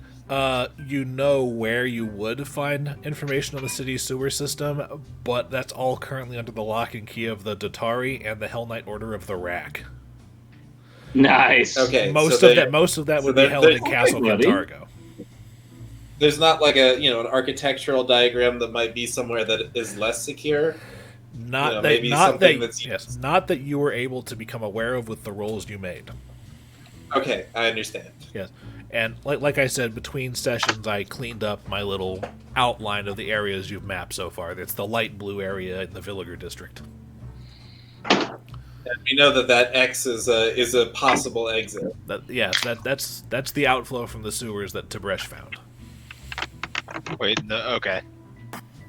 Okay. Do we want to break off into groups and do some more exploration? What else would what are people's ideas of what we'd like to do today? Let's. Or do we just want to reconvene tomorrow? I mean, it's already been an interesting day. I would understand if people would be interested in just calling it off. Well, the first thing I say is, why is nobody eating this delicious shit that we had to buy from Milo the other day? Because Flickie, it's not seasoned. Well, I didn't grow up seasoning? rich, and I just tear into the cooked piece. There is actually of plenty of seasoning and spices in Laria's basement. It's primarily used for pastries, but you can find some stuff, especially salt. Well, then I say, although Crow's man. men asked that you go Right easy now. on the salt. They've had enough of it for a while. Yes, absolutely. Oh, because But I say to Icar, well, then if that's your issue, and I tear off a rip, I go, well, there's spices and stuff all over the place, man. I mean, there's crates of it. Then I tear off another piece. You season the food when you cook it. Seasoning the food after you're cooking it is admitting. I look at him and I say, more for me, and keep going for it. Yes, more for Hold you. on. I'm gonna walk up, pick up one of the ribs, take a bite, and be like, I remind you, there's technically not ribs on this thing because it's exoskeletal. It's an eel. It's an eel. Yeah, it's either a lobster or an eel. It's I'm- The exoskeletal. lobster parts were destroyed. I'm only eating the eel part right now. Well, the I'm eel, gonna okay, take a it's not a fistful of rib, the but it eel. does have a bunch of vertebrae.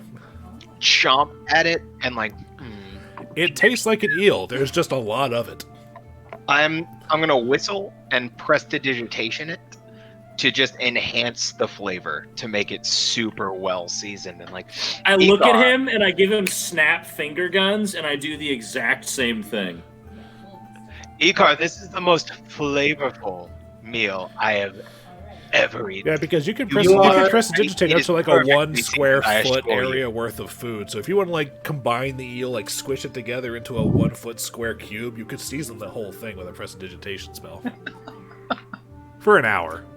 Well, since I'm a wizard and I know that, I do that.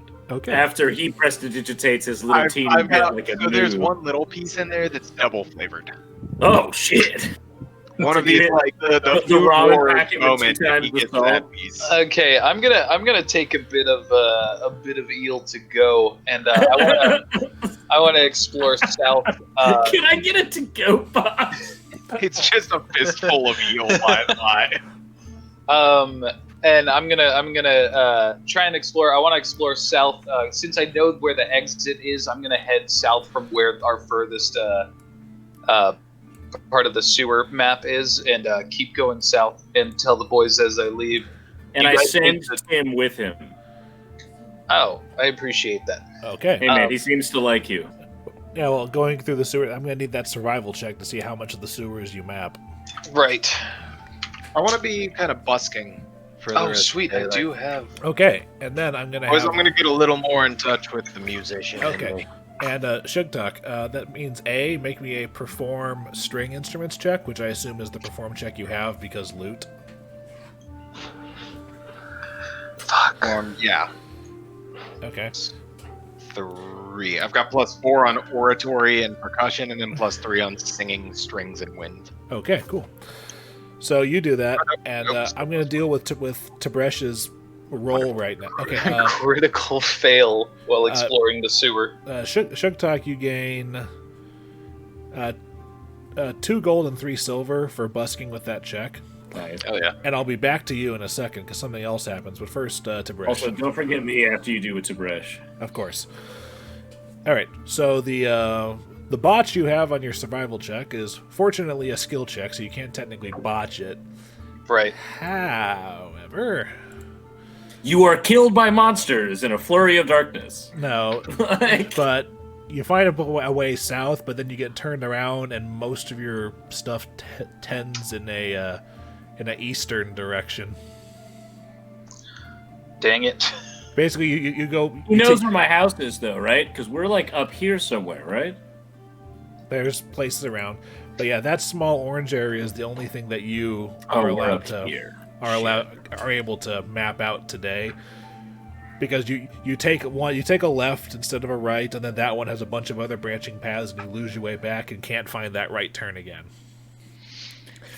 Sugtok. Wait, but I sent Tim with him, right? So can that? He's a 6 intelligence hawk. Oh, he can't speak to me yet. Fuck. Okay. Exactly. Sugtok.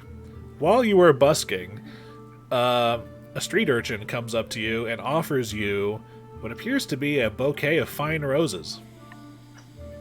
And what do you want? Is my dick in a box? I'm sorry, Garrett, what? I'm going to say to the street urchin, what do you want for this? I don't want anything. Just a man in a cloak paid me 3 whole gold pieces to make sure you got this. And as he hands it to you. A man in a cloak. Could you tell me more? He had a very kind voice. Anything identifying about him, and allow me to make it worth your while. I'm going to take the 2 gold I got from busking and hand it to the kid. Anything you can tell me about His eyes him. go. His eyes go wide. He. I don't know. He had a cloak with a hood on. He kept his face covered. He said that make sure that the bearded musician at the Coffeehouse got this. Didn't leave any calling card, any way for me to find this admirer. He didn't tell me. He just told me to give you the bouquet. Fuck. Well enough, and I'm gonna set it on the ground there by my case, and hopefully I've got a loot case that I've got out. You've got a I top want to hat. set it in there. Set it with the rest of me tips. It's like okay. But you only get 1. Your information was basically useless. That's okay. That's quite fucking kind, little one. Yeah. Thank you. And he sets the roses down and he heads off. You may be an asshole, but you did just feed my family for 3 months. For 3 months. Yeah, like. All right, so my whole downtime deal is much like Garrett's busking, but without the aggressive like misogyny. It's I'm just fucking around. What was that? What was the word? Misogynistic. I hate children.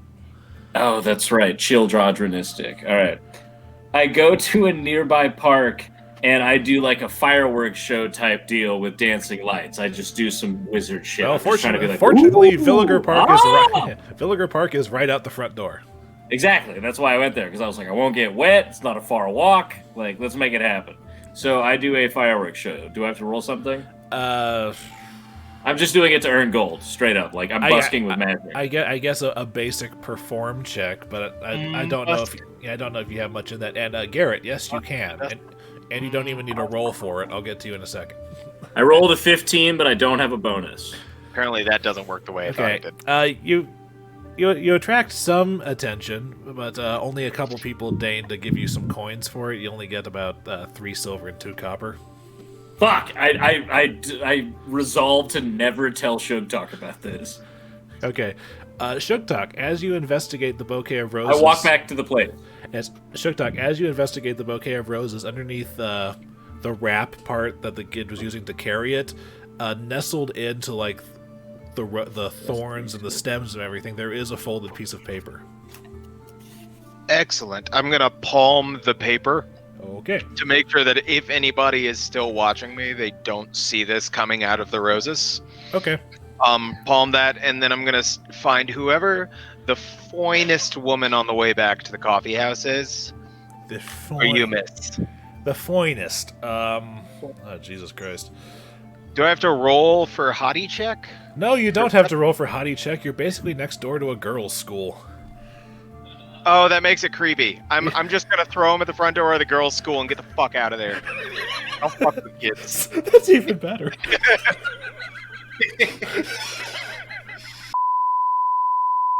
Yeah, so I see that the girls' school is the only thing around. I'm gonna throw the roses at the front gate of the girls' school, like I don't fucks with kids, and I'm gonna get back to the coffee house because I want to read this note, but I don't want to read it in public. Deal. Okay. Icar, is there anything specific you're going to be doing, or what? Well, I'd like to do like a profession roll for the week to try to make some money. Icar has, but like that's just like stuff that's happening in the background. Yeah, in a small portion of every day. Yeah. How about this? Going forward, when we get to the rebellion stuff at the end of the week, then you can roll your profession check and see how much you made. Okay, cool. So I'll roll that at the end of the week. Okay. And we'll just say that I had that money at that point. Then probably Icar's just gonna sit in the coffee house Tim, check your phone. and work on his schoolwork. Okay. And just kind of relax today. Okay. You relax today, and as you relax, at some point, Flickie comes back in from his wonderful attempt at I making money. aggrandize it like, dude, I friggin' killed it today. Oh yeah, it definitely fell dead. Well, then I pull out, because I happen to have 250 gold on my person already. Icar's not even gonna like look up from his homework. He's like, yeah, great.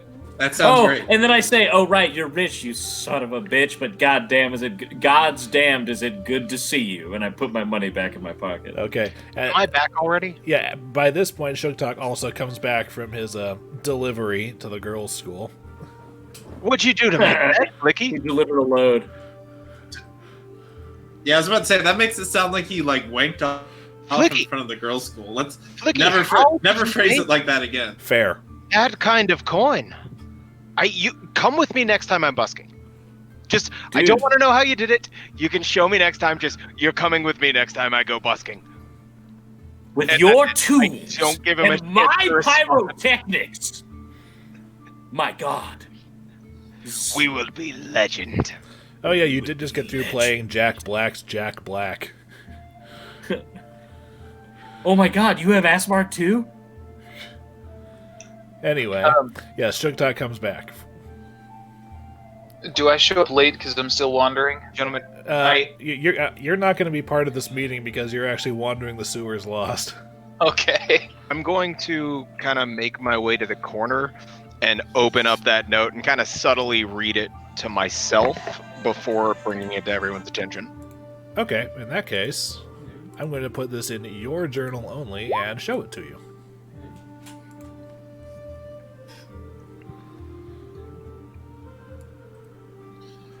Gentlemen, I'm going to get through the first two sentences of this, and boys, you got to read this, and I'm going to throw it on the table. Okay. Icar will like finally look up from his studies. What is it? I was almost done with that. This is what it is. Guys, why does this thing look like such a cartoon, man? It's giving me bad vibes. And Tim, I've thrown you in here too, just so you're part of the group. Tib'resh doesn't know about this, but I want you to know what's going on. This Rose of Cantargo. We're in a coffee house. Yeah, No, we're let's take this downstairs. We're in the upstairs. hideout. No, don't we have like a place we can go upstairs that's like not like too like, oh, those people are crazy. Yeah, there's an upstairs. Yeah, why don't we go upstairs and We're see if not there's in nobody our up there? hideout? Like Yeah. downstairs hideout? There's so area? many people in the coffee house. Why You would said we you were go just coming our into the hideout? coffee house, which is where they are. Yeah, when Oh I'm no, like, I wouldn't just have assumed- opened this note outside of the downstairs hideout where I was completely alone. Okay, well, Icar working on his stuff on the normal lobby floor of the coffee house because that's where he can get food and stuff and not have to have it snuck downstairs. Okay, so I want to. Like he's just hanging out. Gentlemen, may I speak with you? Yes, that's great. Hey, well, then I'm gonna palm him the note and say, "Come on downstairs when you're done there, Chief."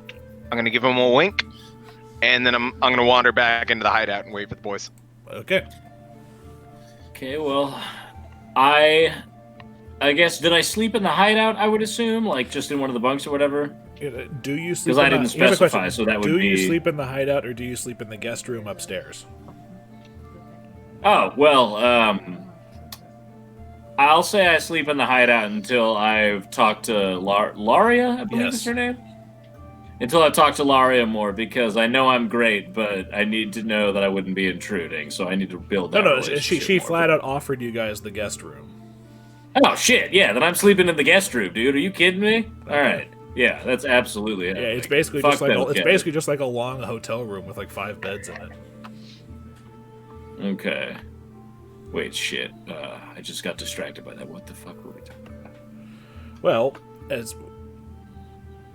if you palm the note into Roger's hand, Roger has the note. Yep. Well, shit. I mean, we've figured it out already, right? Well, at this point, you've adjourned downstairs to read the note, I assume. Oh, yeah, then my bad, sorry. Yeah, let's definitely go to the Wasp's Nest to read the note, because that sounds like the most plausible way forward. Okay, I'm not gonna bother with the map right now. Nah. Okay, so we're downstairs. We've got the note out. We've all read it. And once you finish reading the note, Tib'resh comes back from his expedition. All right. Jesus Christ! Hold on, Guys, and then Tib'resh is just like, hold on, and just falls face forward into the cleaner water to clean himself up before standing up. And he goes, I loved it! You know, Sugtok, where did you get this note? I was busking at some street urchin. Came up, gave me a dozen roses. This was tucked into the stems. Well, this is both good and also not very good. Everyone needs to make me a DC 20 knowledge, local, or religion check. DC 20, not just like roll a 20 plus your thing? Like, what do you... DC is the target number. Oh, shit. You said knowledge religion? Knowledge religion or knowledge local. You don't get any bonus? I don't have any bonuses. All right, let me have try. any knowledge. 25!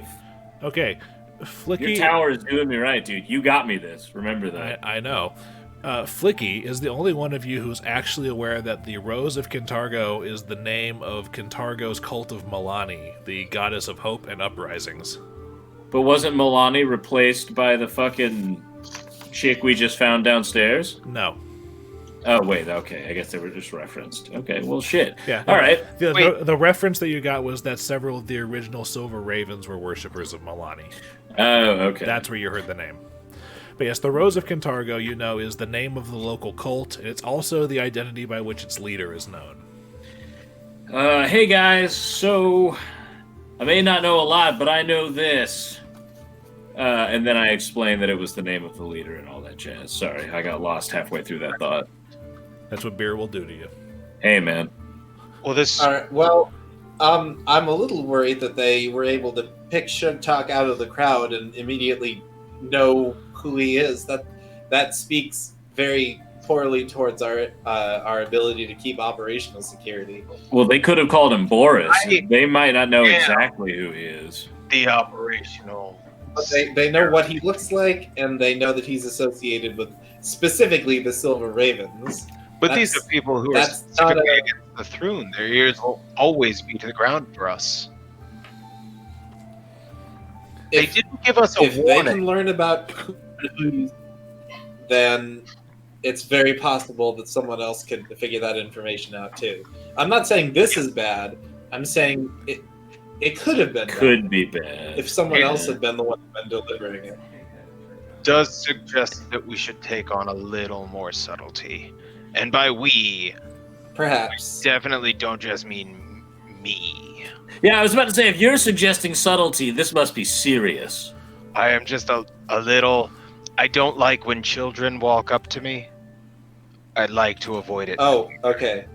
Just twist their nipples. That's what I do. That's what's Not gonna the happen. girls, though. We don't want to get into that territory. Anyway, Flickie on When that. Bartholomew captures Sugtok, he's gonna lock him in a room full of 8-year-olds. He's like, no! I'm just boar, a raging boar all the time. It's that scene in Star Wars. Avoiding stepping on children. You're like, oh my god. But That was a in good another line. light, this could be good news. It means that we do have allies, potentially. I mean, the note isn't very clear. It says to keep doing what we're doing, and I don't think any of us will stop doing what we're doing for the sake of this letter. I think the more important part of this letter is the reminder that maybe I don't need to just cut all of the throne in half. Mm-hmm. We can Yeah, make we some more talked about friends. Then at one time, we can cut them all in half. Instead of just one by one, and then they notice and it's bad. I'll try to be more careful. Low I chime in and say, I profile. love the attitude, but I will appreciate the more careful. And then I high five him because he's my fucking boy. Ultimately, I don't really think this. I don't think this particular note changes anything. We're gonna keep doing what we're doing. We just need to be more careful. But we have allies, or at least people who call themselves our allies.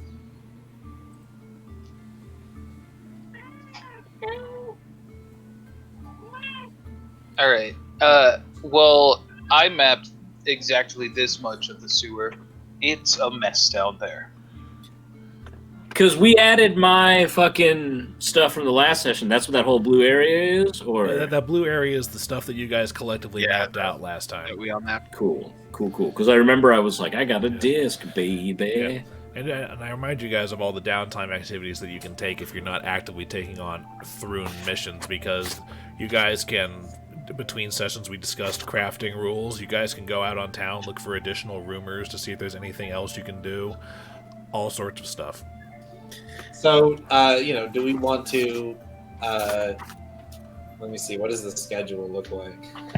Icar has an appointment on Oath Day. Is there... Where do we click for a character schedule? I assume that's on the calendar. Where is that?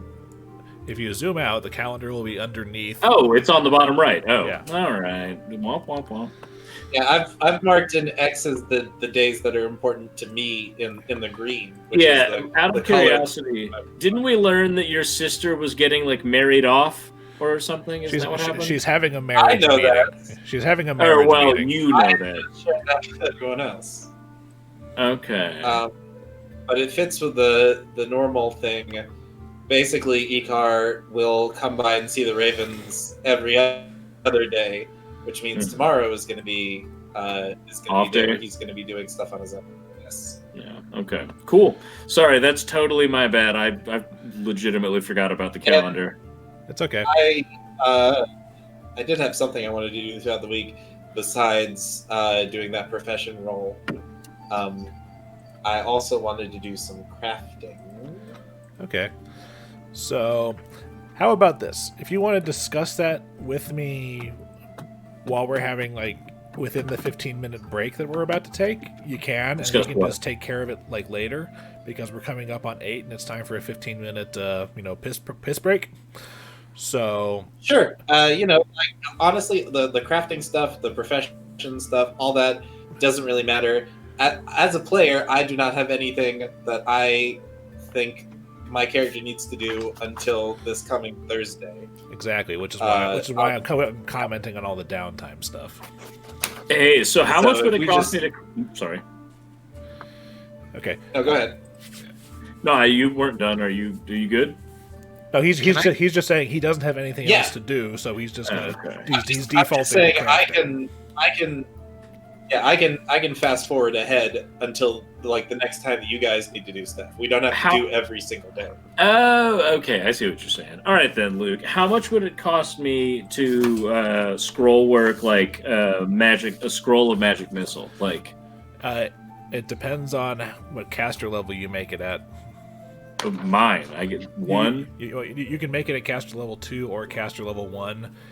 You and Garrett both have in the journal a little scroll crafting tips thing, which includes the mathematical formula for finding out how much it's going to cost. Okay, I'm looking at it now. I love the blank scroll and then all the directions. That's the way Roll20 works. I got to use an image. Man. Cantrips, times 5. Wait, what? Oh, divided in half. Okay. Yeah, because you find out the base cost of the scroll, and then you can craft it for half price. That's what the divided by 2 is. Okay. At the very bottom of the description, I've included a table for costs for both That's of what you I'm guys. looking at. But what are you talking about? At the very top of the paragraph, in bold, there is the mathematical equation for how to figure out how much the scroll would cost. I assume level 1. Oh wait, no, cantrips. Never mind. Sorry.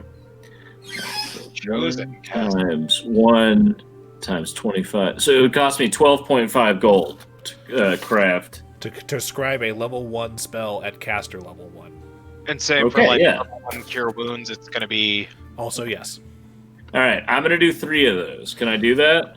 That's going to take you 6 hours. So I don't know how much time you have left in the day, but if you're just going to stay inside and do it until bedtime... Yeah, I'm just trying to do my own thing today. We got a day off. All right. So, I'm going to officially call a 15-minute break here, but if you guys want to stick around and discuss crafting rules with me instead of, like, going to the bathroom or anything, we can do that. Our food is going to arrive at some point. I will be shoveling it into my face through lip. That's perfect. Perfectly okay. So 12.5 times 3, 30, what is that? 37.5? Okay. So, We're still relatively poor at the moment, so I was just going to craft a concoction. Yeah, like Dillon just spent 37.5 gold to make 3 scrolls of magic missile for the rest of his day. How much time do I have after I busked?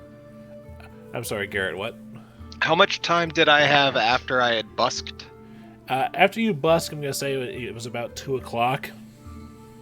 So Dillon used 6 hours, so basically until 8 or 9. Since you guys are indoors, it didn't really matter about curfew. I was upstairs, like, doing my own thing, like, with my tongue out and, like, writing with a pencil. Like... I'm going to do the same with that time with the Cure Light Wounds. Okay, you're going to do 3 scrolls of it? Yep. Okay, so for a caster level 1, it'll cost you a grand total of 37.5 gold, so 37 gold, 5 silver.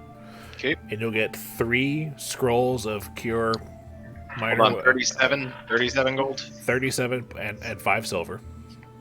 Puts me at a clean 111 and 22 silver. Yep. I like it. So you'll have 3 scrolls that are Cure Light Wounds at caster level 1, which means they'll heal 1d8 plus 1, but they won't take a spell slot. Awesome. Yes, and like I told Dillon, when you cast a spell from a scroll, it disappears from the paper, so the scroll can be reused. Awesome. Where, I just realized I didn't have 3 scrolls on me. Was there just parchment around? Flickie let you borrow some of his. Yeah, I got heck of scroll parchment. Yeah, because we also determined that Flickie's official craft check was craft books. Yeah, his way of making money. So he can literally craft the things we need for this. Well, sort of. Primarily, it's just been what he's done to make money before the adventure started. Was he made notebooks for the academy students? I may be dumb, but I'm no idiot. You're not dumb either. You're the smartest person in the group, which is scary. I know. It's hilarious. +5. Yeah. He's really smart with IBS. Womp womp. Built like a steakhouse, he handles like a bistro. All right, let's do this. Yeah. Oh, yeah. Another thing that I did is I also went across the map and I just bullet pointed key locations just so you guys remember where they are. Like the Cloven Hoof Society, the Devil's Threads, War Cage, things like that. As you guys go along, I'm just going to do that so you can remember where, like, shops are. Oh, that's what that thing... I wasn't zoomed in enough to see the writing. It's okay. Like I said at the beginning of the campaign, this is like your home base page. Yeah, no, I get you. That's why I have all this shit on it. All right, groovy. Okay.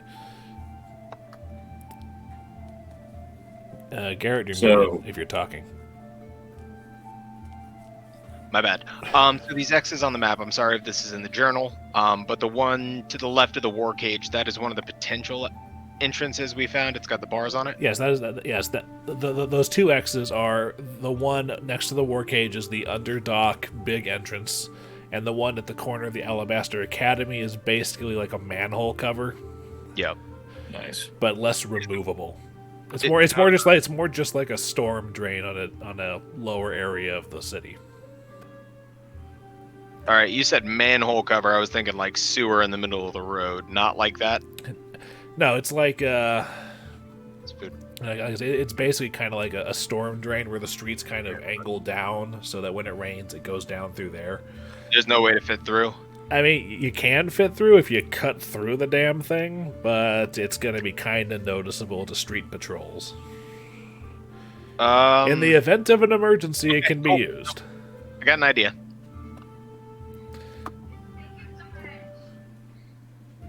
I'm all yours for your idea. Just the next day, I want to spend my time. I want to kind of roll around that area of town and on that street and just kind of observe for the patrols, try to figure out their schedules. Okay, you can do that because the primary thing that I have to do this morning heavily involves Dillon. Shit. I mean, though, wait, I'm excited. This means story. Excellent. Oh, I haven't had any yet. Oh, this is going to be good. Yeah, because... Man, it's a hot one. Oh, Dillon can tell you about that later. Okay, but what happens is, it's now Sunday the 6th, and you guys get about doing your morning routine. Oh, today is the 6th, man. Sorry. No, that's how the calendar has fallen. I know. Continue. I'm sorry for cutting you off. As you guys are going about your morning routine and whatnot, and coming out of the guest room or wherever those of you who stay at the Coffeehouse stay. Guest room. Yeah. Laria actually pulls Flickie aside. Uh-oh. Okay. I'm like, hey, what's up? I haven't taken my morning poop yet, so you've got like 10 seconds unless you want to wait.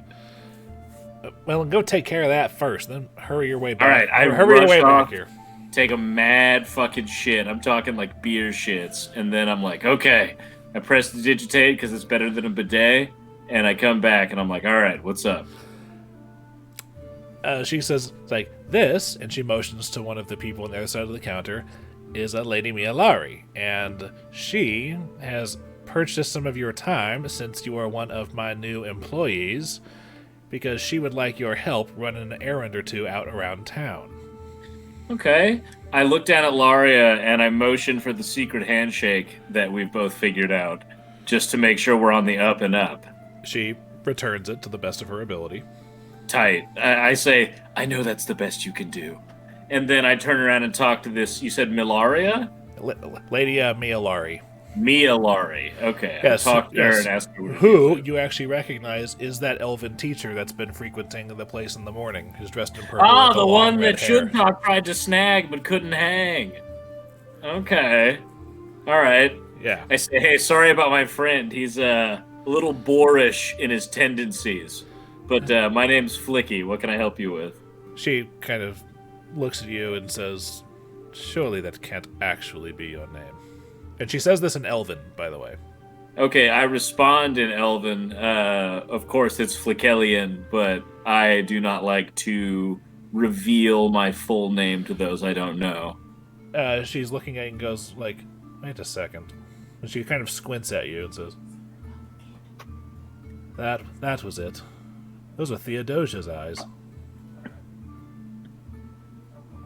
I pull her close, not like aggressively, but I kind of grab her and I go, how do you know my mother's name? She stiffens up and just kind of looks a little like off-put at this and says, she and I are friends. We've been friends for a while. I pull her in closer, not like creepy or aggressive, but I whisper in her ear. But before you even get that close, suddenly you realize there's a dagger at like. Oh, at my throat? Yes. At the point of a dagger, she's like, "Back off, please."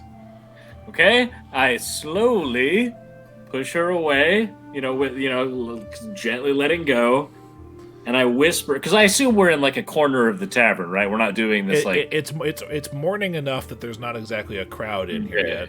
So I lean to an area where she won't feel the necessity to jab a knife at my throat. And I say, Theodosia and Mordecai, my parents, are dead. Why are you here? Did you not know? She looks taken aback and goes, "Dead? When?" And then she seems to kind of realize that she's still holding a dagger in her hand. She kind of spins it a bit and it goes away. Okay, I say thank you, and I lean in to go, Night of Ashes! She recoils and whatnot because she is very obviously very dignified and everything, so most of she doesn't want me going, Yes, but most of what you're doing is like anathema to her. She says, "Okay, well, if perhaps we could discuss things while we walk. I do need your help with some things." Okay. I motion particularly, I hear that you have a cart, and I have some groceries out about town that I could use some help with. Okay, I stop her there, and I sense smoke. And I've already paid Laria for your time. Never mind. I'm down to help Laria. Okay. I check to make sure that the cart isn't still full of blood, because I assume we've somehow cleaned and bleached it or something. Well, to be fair, most of the damage that did to those things was done with fists, which bleed internally. Oh, that's fair. Tib'resh beat the dog. Yes, and most of the head explosion was limited to Sugtok's apartment. Fair enough. Okay, sure. I take her out back or outside or wherever she leads the way, and she knows where my cart is. Yes. Could you please go get your cart? I'll wait here for you. Groovy. I grab the cart and I meet up with her. Wonderful. Now, please follow me, and she leads you across Bleak Bridge, and she pays the toll for you. And she heads into the Red Roof District to a store that you actually know relatively well. It's Kellenber's Dry Goods and Supplies. You know this store. You know this store because it's Cantargo's big main general store, and this is where you get most of your paper from. Oh, excellent! But it's also the other place where you get most of the basic sundries and everything. Like you can get ropes here, you can get just bottles here, you can get basic groceries here, and it also operates. Me and the counter guys shoot each other fucking. Yeah. Double winks and finger guns. Yeah, and it also somewhat serves as a post office. Yeah, but you come in, and Merson Kellenber, the owner of the store, he's like, Lady Dokur, please, come in, please. How can I help you today? And she then looks past you and says, "Oh, Flickie, it's nice to see you too. You two, I give them a courteous bow. Yes, nice to see you. Please, come on in. What can I help you with today? Anything?" And Mialari walks up to him and says, "Yes, I'm here for all the flour that I ordered." He goes, "Oh, okay. That's quite a lot of it, actually. Let me look at he opens a ledger and thumbs through it. 12 whole sacks. That's a lot. Do you want me to bring it out here?" It's like, no. And again, to you, and every time she's spoken just with you, it's been in Elven, by the way. So I assume now she sounds funky and common. Somewhat, but she has a very, very dignified appeal. Yeah, she's like the most graceful woman you've ever seen. Oh, and I'm an elf, so dang. All right. Yes, I know. And just by looking at her, you would say that you would guess that she's maybe 240 years old. Damn, I like them older women. Anyway, he says, "Sorry. Yes, could you please go around the back and load up the flour that he's going to bring out?" Yeah, I'll help. I assume she was talking to me. Yes, because remember, as far as she's concerned, you're a hired hand at the Coffeehouse. That's fine. Yeah, I just they're only 50-pound sacks. What are we talking about here? Somewhat like that. It's easy to fit all of them into the cart with some room to spare. And then he also Marison also starts rolling out a couple of barrels and says, "She asked for these too. You're gonna need some help getting these up into them. Apple barrels are a little on the heavy side." Okay. And he helps you lift. He's like stout boy. Like yes, good to go. He's like big and brawny kind of stout guy. Big and brawny. Okay, Yeah, I got you. Yeah, but he's also also one of the friendliest shopkeepers in the city. Okay. Yeah. So I help them load the barrels on. Yeah, so there's like 12 sacks of flour and 3 barrels of apples that she's loading up. Cool. It says, "Thank you very much. I have nothing else for you, Marison, but I shall notify you ahead of time should I need to send anyone else for anything additional. Ellian, please, this way." And I say thanks for your help, and I follow the woman. Okay. And she leads you back across Bleak Bridge, and you get about halfway across Bleak Bridge before she kind of stops in the middle of the bridge. It's still something of a bustling market, even with the toll, which again she paid on both of your things. But she stops outside one, and you can smell what appears to smell like cinnamon coming around, and she just looks at the nearby stall and then turns around and says, "Would you care for a cinnamon roll?" I say, is that a breakfast item, or are you about to rob me? It's a breakfast item, Flickellian. I say, "Ha-ha, of course!" And I put my fist down and go, "Yes." Yes, because you know that the owner of this particular stop, Cinnamon Bliss, Sal, the owner, makes some of the best cinnamon rolls in the city, and since you live close enough, you have actually caught the whiff of his stand on the wind several times. It smells great. Yeah. Okay. Well, then he obviously knows I'm joking, and I go in and go, "Hey, man, let's get some cinnamon rolls. Of course, I'd love them." He's like, "Yes," and Mialari shows up and gives him. I toss him a silver. I flick it out of my hand onto the counter. Okay. Because I'm not about to not support local business. All right. She was about to reach into her coin purse and offer, but you beat her to it. She goes, but puts it away and goes, "It's very generous of you." Minuses.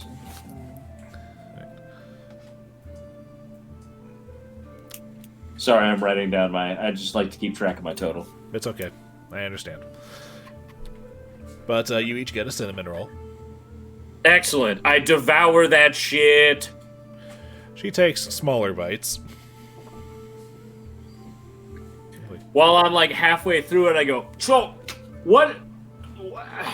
I mean, it's morning. If you know me, then you know that I'm not useful at least until mid-afternoon.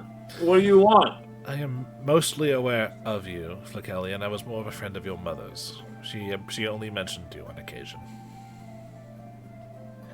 And then I do a big old cartoon gulp where you see the shape go down my throat. As you say, Shaggy.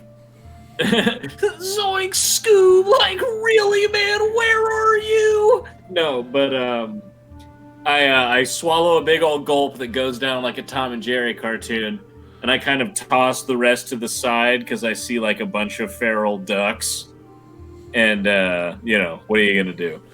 Okay. But I ask again what she knows about my mother, because the last time I saw them, I threw a fit and didn't go to church with them on the Night of Ashes, and, that was the Night of Ashes. She kind of bows her head solemnly and says, "It's a shame I'll never get to speak with her again.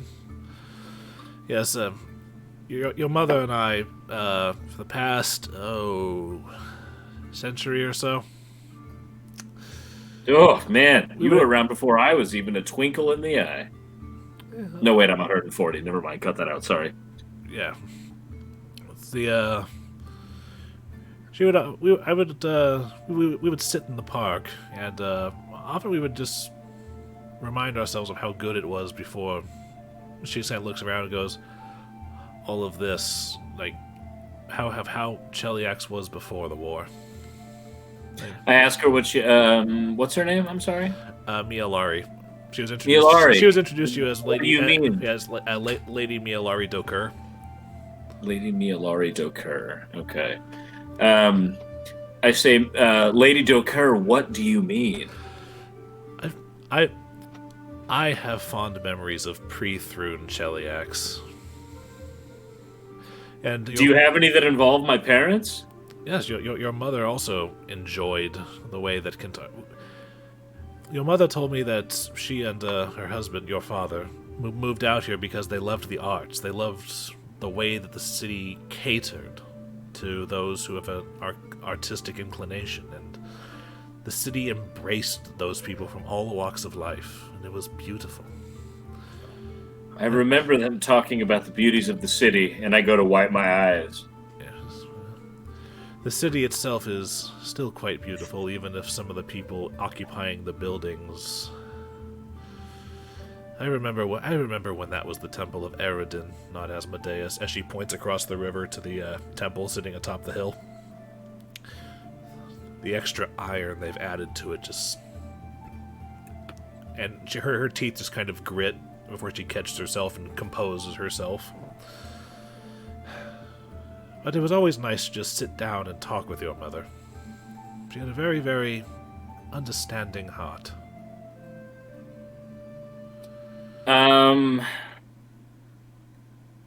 Do you have any news of my father as well?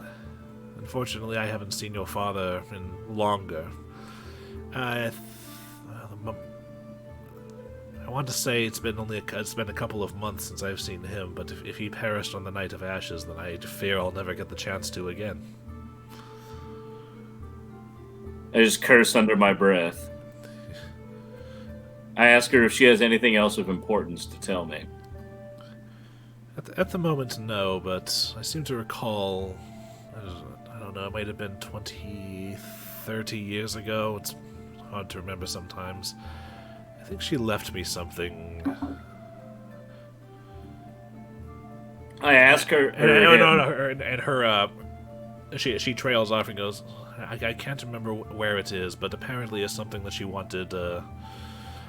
Apparently she didn't trust to leave it in the house in fear that you would find it. Apparently it was a present for some time in the future, but she left it with me. I'll see if I can't find it in the school storerooms. Is it easy enough to find you at the Long Roads? The Long Roads. Long Roads Coffeehouse. Oh, yes, absolutely. We totally live upstairs and not in the sewers. Thank you for the clarification. Totally understandable, because my character is like cockstruck. He's oh my god. Yeah. She's slow. I mean, seriously, she gives off like serious MILF energy. That's why my character's like. Yeah, but she also kind of waves her hand towards you slowly for a second. It's kind of stares. And I go, I'm a Troidarian! No. You actually recognize this motion. It's detect magic. Oh, on me? Yes. Do I have to? No, you just detect magic is cone of magic detection 60 feet that way. All right, so she's just checking me out, just to make sure. Yeah, okay. it's like, can I sense motive, or? Yeah, if you want to, go ahead. Yeah, I'll try. I'll try sense motive, because I have a plus nothing. No, I got a plus 3 on that. Okay, all right, let's see. What? Oh dang! 18. She's casting detect magic, but trying to be subtle about it.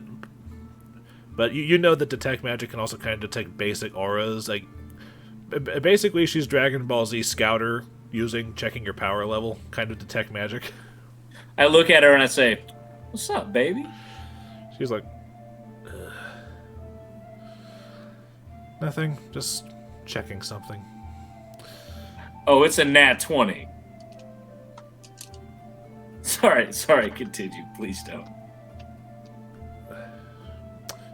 Clearly you've never received a proper elven education. You're completely of the city, aren't you? No, yeah, oh, yes. I may know how to speak a lot of languages, but man, did I grow up in the slums. She mutters something under her breath that you don't understand. And I say, oh, shit. And she goes, I should not have said that. That was unbecoming of me. I apologize. Anyway, I say, you're welcome, as she walks out of the room. It's not on the room. You guys are basically still standing like on the bridge. It's kind of, yeah, right. because it's basically just like stalls with their like the open window kind of situation. But it's like, well, at the very least, we should get off the bridge. I believe this cart is going to block traffic if any case. And she continues to lead you off. And as okay, where are we going? Can you point out on the map? I'm just trying to keep track. Oh yeah, hold on. She has let you know that you're making a delivery of goods and whatnot to her school. Oh, okay. Oh, right on. Yeah. Oh, the big gray boy in the top left. Yeah. Okay. Yeah. Yes. She leads you back through. As you pass by the exit, the top of Bleak Bridge, the building to the immediate left, she just kind of looks at it and just shakes her head and goes, "Used to be such a nice place." I asked her what she means by that. What's her name again? I'm sorry, Mia Laria. Mia Laurie. Hold on. I'm just gonna type this out for you. Because I wrote it. Oh, Mia Laurie. That's what I wrote. Oh, that's how I spelled it. Now I feel like an asshole. Okay. Okay. She says, Clenchjaw's here used to be such a reserved place, just a quiet place to go and drink when you needed a place for it, but it's gotten significantly rowdier lately. And the way the Dotari are going on, I wouldn't be surprised if they shut this place down, too. It would be a real shame.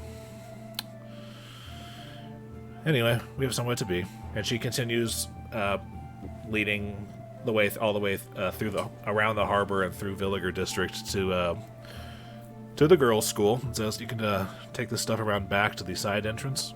On the way there, can I ask her something? Absolutely. I ask her if she's ever heard of the Silver Ravens. Weren't they? I believe they were. It's been decades since I've heard anything about that. I'm sorry, I never paid it much attention. I ask, how would she feel about a resurgence of rebels to retake the city? Maybe not I straight up ask her, how would she feel that I've heard about a resurgence of rebels in the city to try and retake? If anyone can manage to get that pompous, uncultured ass out of this city, I would not oppose it. Okay. I keep her response in mind, and I continue with her. Yeah. Anyway, but you come to the girls' school, and she directs you around to the side door. And okay. And as you're loading the cart in and everything, which by the way you have to unload by hand without Marison's help this time, so the apple barrels are fun. Well, if I pull the cart up to the loading dock, then I should just be able to roll the barrels in. You manage that point, and she's just kind of staring off, staring at the coffeehouse wistfully. Gonna miss that place. I sense motive, but not in like an evil way. I sense motive to see if she's like nostalgic or whatever. Roll it. Oh shit, that's a nat 20. She seems to mean what she says. She's going to miss it, but you don't know what specifically the context of that is. Okay. I ask her what she's going to miss and why she's feeling so sad. Basil Thrun and his bastardizations of rule throughout the city are becoming more than I'm willing to risk my girls at, so this, and she motions to the load you just brought in, is going to up our stores. We're basically going to barricade ourselves in the school for a while until things die down.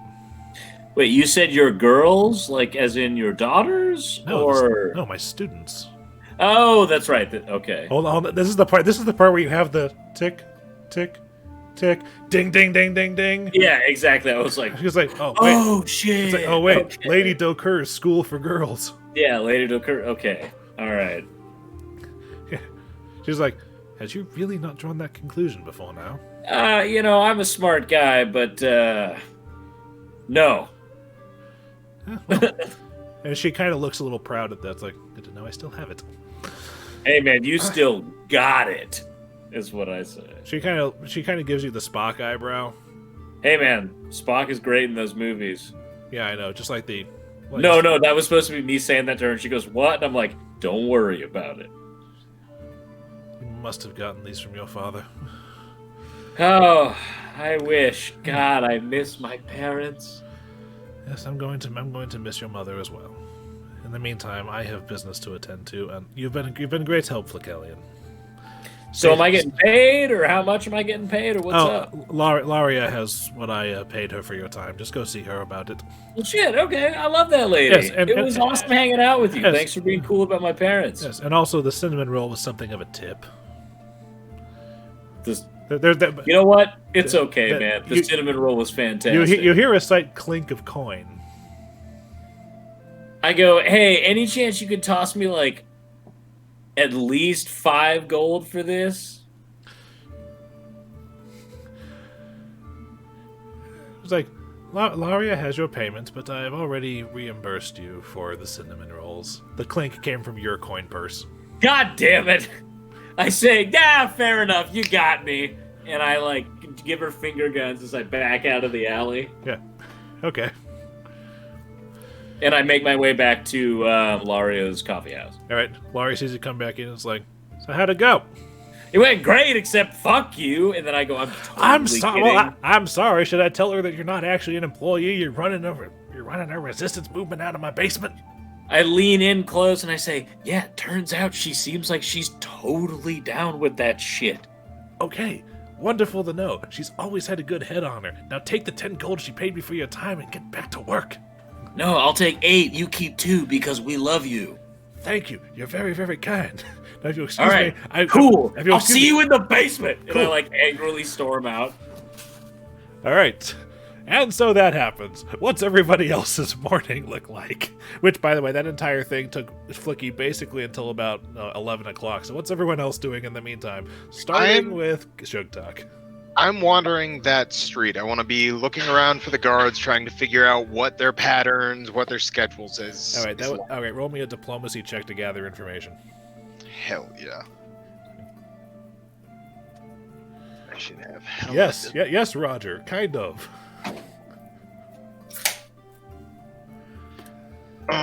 Scald diplomacy. Yeah, well, as you sit there and watch for the morning hours, there's a couple of patrols coming through, but since this is your first day and you don't really have a frame of reference, you're not exactly able to pick up on a pattern just yet. Okay. Tib'resh, what are you doing? I am going to nurse my wounds from the little fight with the... Oh, which, by the way, since you had a night of rest, you automatically heal 2 hit points because you're second level. Right. Oh, shit. Oh, Hold look on. at Tim regenerating Tib'resh. No, since it was overnight, I am Yeah, trying yeah. to figure it out. When you sleep, you naturally heal hit points equal to your hit dice, so for you guys, character level. Okay, I'll have to get hit so more. I have a little bit less health than I thought. I want to say 16. Shit. You should be 1 hit point off max at this point, if my math is correct. Okay. Okay, sorry. No, I didn't factor in a couple things. Okay, cool. All right. So nursing my wounds, and then I'm gonna spend the morning meditating and wait for the guys to come out. I am in no rush for action right now because yesterday was kind of a bitch exploring those sewers and getting lost. And also everything that happened that morning. Yeah. Yeah, rough morning. We got some solid food out of it, but Which, by the way, you got enough Reef Claw to basically have Reef Claw for the next 3 days. yeah, no, I was about to say, if that doesn't last us more than 2 days, I'm going to be pissed. Or 'cause more likely 2 more days because you had some yesterday. I just meant in general. Okay. And Icar, what are you doing? And you're muted, Roger. I'm aware. I Okay. just am incapable He's like, you of clicking the bitch. very small unmute button. Also true. Today is Icar's alchemy lessons, which he will use as a convenient excuse to keep cooking up alchemical items that won't be ready until the end of the week because game rules. Also true. Yes, Garrett, you could. Like I said, that only took you the morning hours. You still got the afternoon open if you want to make more scrolls. So Solid, yeah. Icar will visit the coffee house tomorrow, but today he's going to do his studies, which include, conveniently include alchemical lessons. It's amazing how that works out. Okay. All right. Oh, sorry. Okay, so After all that, Garrett is going to spend a few hours making more cure scrolls, he says. I was also going to spend a couple more hours making some scrolls, if that's cool. Absolutely. You guys can I make was a going to maximum of do 4. 2 shield and 1 mage armor, and because they're both level 1, I assume it costs the same. If you make them a caster level 1, yes. I do. Then yes.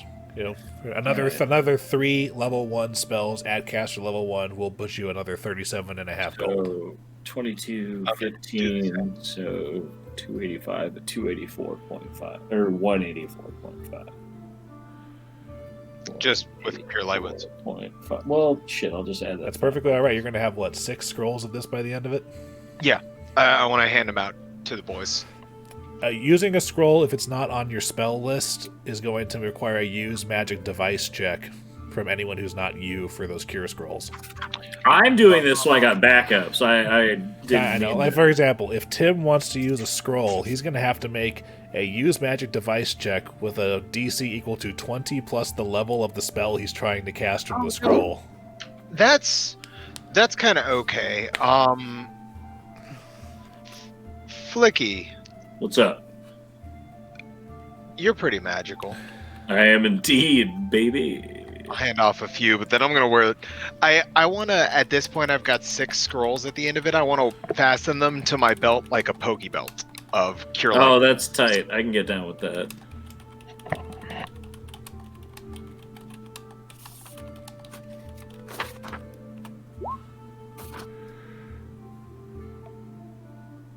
That's all I want to do. Now I can heal all the time. Yeah. It's cheaper than buying a potion. Exactly. Which, unfortunately, Roger can't make healing potions with this alchemy stuff because he doesn't have a spell list as a vigilante. Yeah. Alright. So that's the rest of everybody's Sunday? Or is Tib'resh going to do something else? Also, keep track of how many scrolls you have and what they are. Because, yeah. Because I'm guessing I was carrying at least 20 parchments or something, nothing crazy. Hey, worst case scenario, you can always stop by Kellenber's store and get some more. It's where you've gotten them in the past. Fair enough. I'm gonna spend the rest of my time. I don't need to talk with Rexus, but convene with Rexus and get some of the coded documents and just copy over. I'm trying to create my own records of everything. Absolutely. So yeah, I'll just everything else that he's learned, I'm going to copy that down and start developing the first real history of the Silver Ravens. Cool. While you're down there, you hear something that sounds like pipe music from somewhere on the wind. Pipe it up. Yeah, pipe music from somewhere on the wind, and Rexus looks up and goes, "Sometimes I wish Sugtok would be a little more subtle about that." You can't stop a musician, unfortunately. I've tried. Yeah, well, as long as it doesn't happen down here, nobody will try to hide down here. Not cool, Dillon. Wait, could you hear that? Yes, you didn't fucking mute yourself. I didn't. And now I've forgotten my Train of thought.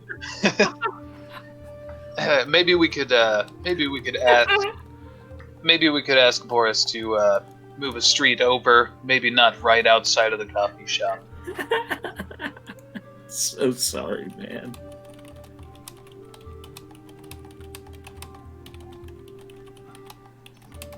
Anybody else have anything specific to do today? I would like to. I don't know. I kind of want to craft a book on a subject that is poppin' that I know about at the academy. That would be a craft check that you would just have to make on basically another day because you spent most of your time, your work day today, making scrolls. Ah, that's true. That was today. Never mind. Okay.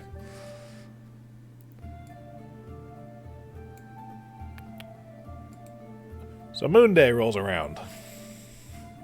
It's the next day, so by this point, after resting, Tib'resh should be fully healed. Okay.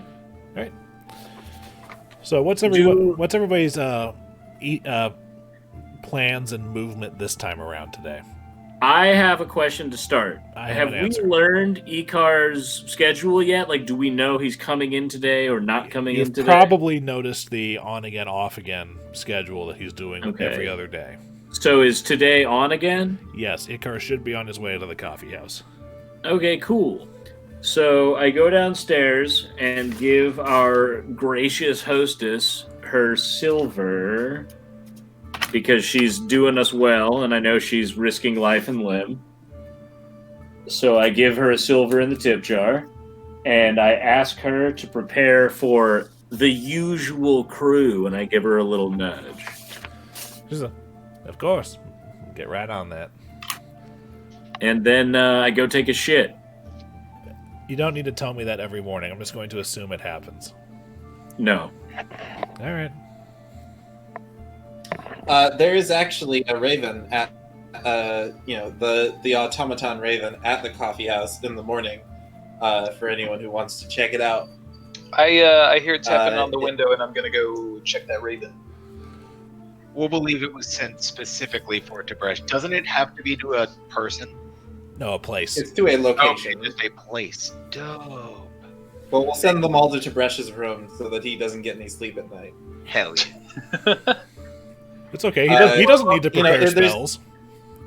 There's a very simple note on it. It just says that Icar will be a little bit late because before he comes to the coffee house, he's going to go down to the Devil's Nursery and he's going to check to see if there has been any change since the last time they were there, since it has been the interval of time that it would have been for another murder to have occurred. So he's gonna check out of the Devil's Nursery, and he'll see you guys in the morning once he's done. Cool. I'm going to patiently wait, since I always wake up, since I always get done with my morning meditations after Flickie, and unfortunately have to wait for him to be done shitting. As he comes out, I'm going to say, hey, Flickie, Icar's on his way. He's running a little late. He's going to check out what's going on in... Sorry, what is that district again? That is... Red... The red something. Red Roof. Red Roof, that's it. He's checking out Red Roof, seeing if anything has happened in the last few days. I go, thanks, man. I was just dealing with a lot in there, man. Like, if you really want to talk about it, like, we can get into it. What? It's okay. I go back to my bunk and just turn over and sob quietly. All right. Have you seen Sugtok? I'm gonna walk up to Tib'resh at this point and say, "Is he talking about his parents again?" I don't No, know. Is that or a really bad? I was talking about my asshole. Okay. Anyway, Icar is checking out the district for this part of the morning, so checking out the Red Roof district. He's going to be in a little bit later, so we need to get moving. I would really appreciate if someone looked and helped me map out the sewers later today. DM interruption. One moment, DM also doing things. Oh, okay. While you guys are downstairs at the coffee house... You all hear... Yes. While you guys are downstairs at the coffee house talking about something, there's a knock on the door of the coffee house, which appears to be little more than a formality because 3 members of the Dotari step inside. Oh shit! And we're all still here. Well, most of you are. Okay. Oh shit. Okay. One of you is upstairs crying, and one of you is in the slums. I am sobbing quietly. There is a difference. But Tib'resh and I are downstairs in the coffee house. Correct. And Crying is what men do. Sobbing quietly is pull what up a teenage girls newspaper do. when they walk in and kind of try to sink down under it. Be sneaky. Can I roll stealth? Well, let me tell you what they do first.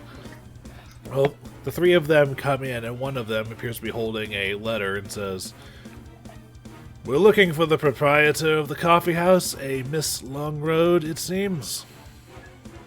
And Laria says, "That would be me. What can I do you for this morning, sir?" No! And he says, "We're here to investigate. Apparently there are..." And he looks at the letter and says, suspicious activity and unsavory practices happening at your coffee house. We need you to answer a few questions, and we need to inspect the premises. She goes. Larias looks flabbergasted for a second and says, unsavory? The only thing unsavory here is a couple flavors of my coffee. What the hell are you talking about? Like, man, we have an order from the Duxatar. We need to investigate the premises. What are the two of you going to do? Two of who? Who's available? That would be Sugtok and Tib'resh. Oh. I'm gonna look at Tib'resh and just give him one of these. Give him an eyebrow raise. What's up, And, fam? Shake like a no. Yeah. And wait. I'm going to Shattersong, as quickly as you can, find the trapdoor and cover it. As subtly as you can, for the love of the gods. I think anything I do will draw attention right now. At this point, you see me creeping up over the balcony with a little thumbs up, like I'm awake. There's no balcony.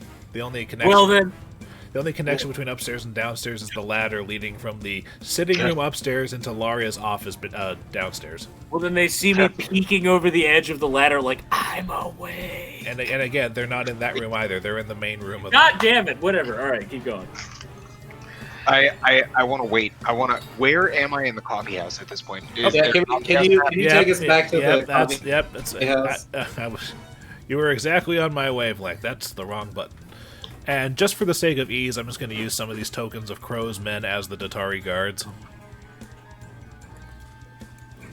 I'm over here in the water taking a swim. Yay! Okay, and Sugtok and Tib'resh, I will let you guys assign yourselves as necessary, and Flickie is still upstairs at the ladder by his own admission of where he is.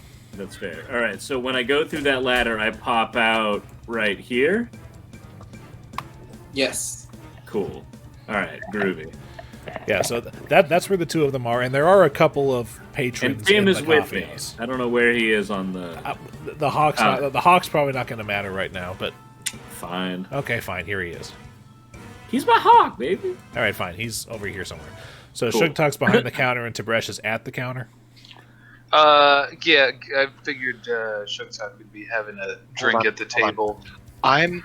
It says I can do it within 100 feet. Is Morgar, Crow, or Manbian within 100 feet of me? Hold on a second. Okay, if that's You're probably not in the kitchen. Plus right 10 now. feet per level, so 120 feet. what spell? Where- What spell are you trying to do? I'm basically at the farthest corner towards the exit, or towards our room as I can be. So you're right So, there. yeah, you're in- so you're there you're at in the the counter direction. also. Yeah, that would be. That is. Yep, that'd Okay, be it. hold on a second. Let me figure out where you are in relation. 35, 30 from here. So 35. Okay. So that's square.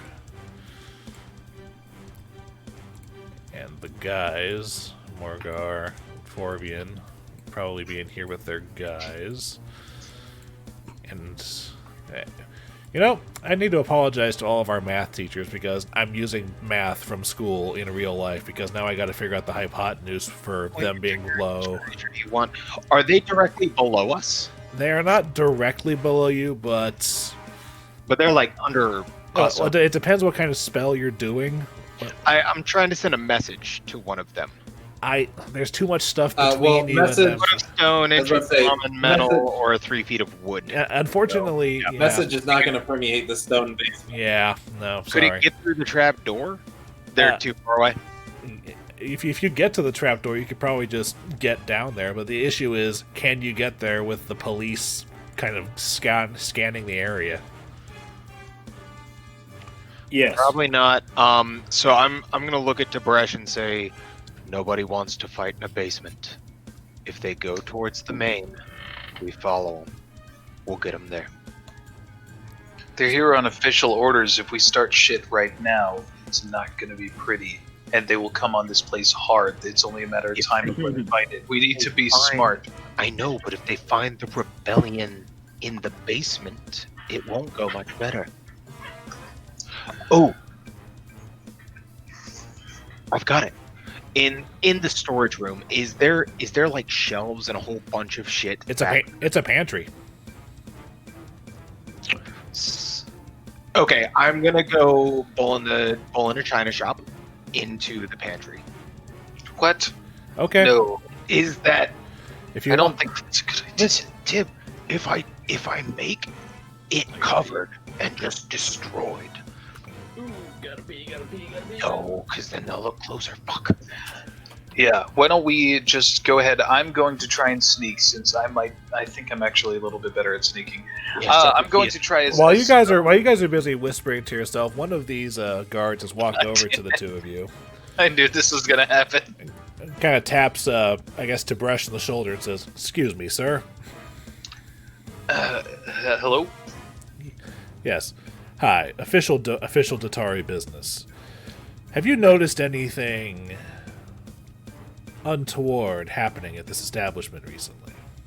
Please. Here? Yes, please. Oh. Just let me know if you've seen anything out of the ordinary. Anything at all. You too, sir, as he kind of taps you, Sugtok, which, by the way, these are the official Datari. This is not the citizens group. It's my first time here, officer. Okay. If it's your first time here, and Tib, if you say you haven't seen anything, I need bluff checks from the both of you. Shit. And these guys are upstairs? They're not upstairs, they're in the main room of the Coffeehouse. Yeah. Excuse me.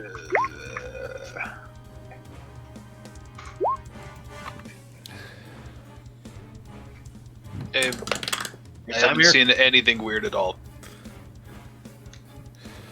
And just so we're on the same page, what to you would constitute something weird? We're looking for any sort of seditious activity going on. If you've seen anything like someone writing notes trying to keep it secret, or anything like that.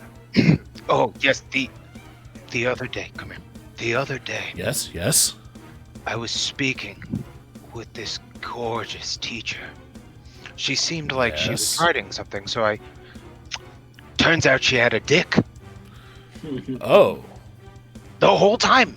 Massive, wonky Wait. penis. Out here in the... No, it wasn't just obvious. I had to get her to bed first. Oh. But sometimes, some of the women here might have dicks. Just be a little careful. Chicks All I'm with saying, dicks. Yeah, thanks. Careful. That's certainly out of the ordinary, but I don't think it's the sort of thing where... Is that the only thing you've noticed here lately? Is that not fucking weird enough for you? What the? Honestly, No, I don't think. I don't think. He seems like he's trying to be professional about it. That is exactly the type of activity we were sent to investigate. Oh, well, no, I have no idea what else you'd be here for. So I felt like somebody was going to do something about it, but I see. Well, it's a bit above my pay grade, as it were. But raiding coffee houses, that's what they pay you for. Well, we got it. We got a tip. We got a tip from someone. But starting to think that maybe someone just wants to shut a rival business down, if that's the only thing you've noticed. Have you had one of the scones, friend? I have not. Here. Oh, your life will change. And I'm gonna grab how many guards are there? There are 3 of them. I'm gonna grab 3 scones and 3 cups of coffee, and in the most barbarian carrying method possible. Here. Oh, he takes it and he kind of, it's like, and one of the scones kind of gets a little squished between his arm and his breastplate, but he catches most of it. It's like, thank you, citizen. Now tell me, who wouldn't want to shut a business capable of producing these down? Hold on. He's like Oh, for your men. Of course. Well, he's not the one in charge. The one in charge is the one who's still talking to Laurie right now. This is one of the guys doing the investigation. Who, by the way, this other guy is talking to some of the other patrons and whatnot. Who's like, okay, you're right. These are. Well, okay, well, this is certainly savory. So there's a pun in here somewhere about unsavory practices that I could make. Purely savory practices. Exactly. It's quite delicious. Could you give me a second? And he kind of like scoots you out of the way and kind of sets it all down on the counter next to you and starts organizing it and grabs a platter. It's like, oh, that's much easier. It's like, okay. So just to be clear, you gentlemen haven't seen anything. Only this delicious food. Okay, that's. But only today. It's true. And you, sir, he says, turning back to Tib'resh, are you more of a regular here? Yes. I come in here all the time, and nothing weird. I haven't even met any women, with. You say no more, sir. I believe you. Yeah, not that there's anything wrong with that. I mean, no one. Oh no, something was wrong with it. This time. It seems a little phobic of a word that we don't have a word for yet. That's but what I meant.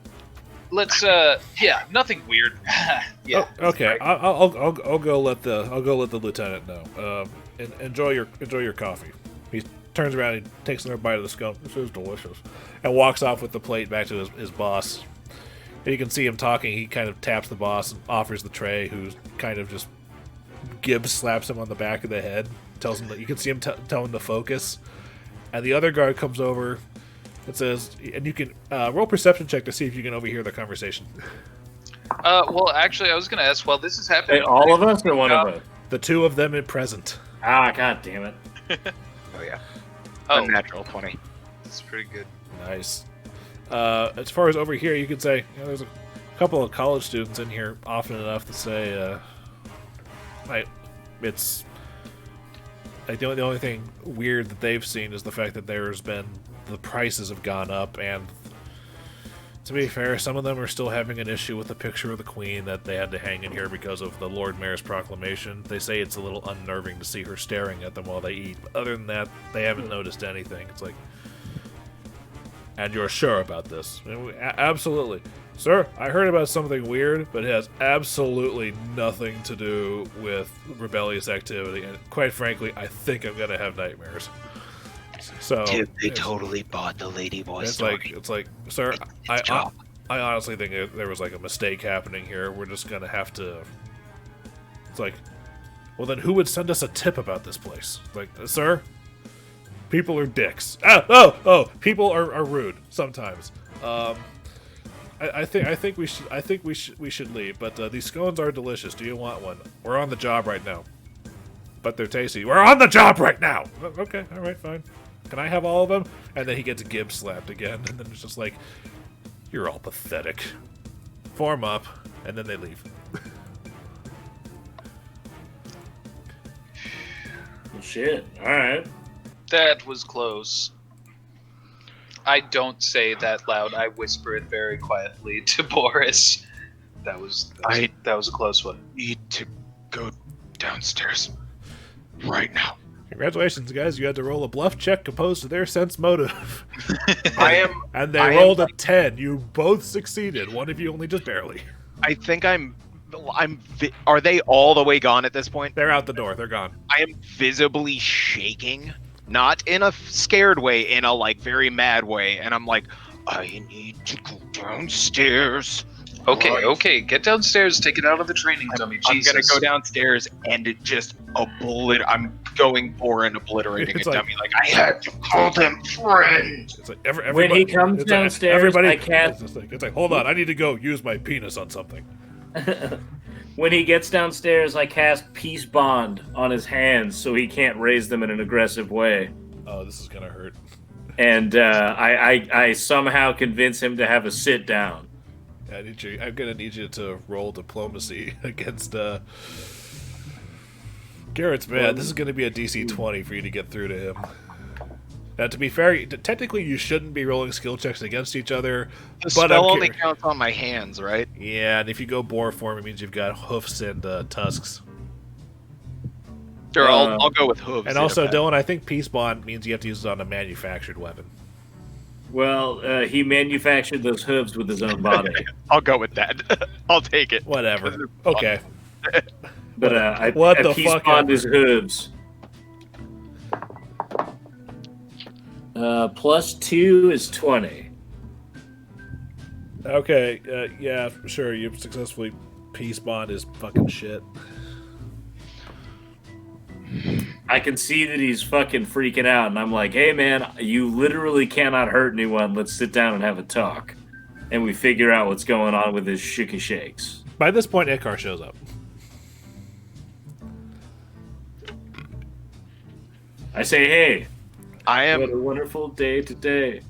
Yeah, so I guess if we're sitting at a counter, I'm just like bashing my face into the counter, like. And I know he can take it, so I let him do it. Oh, Tim.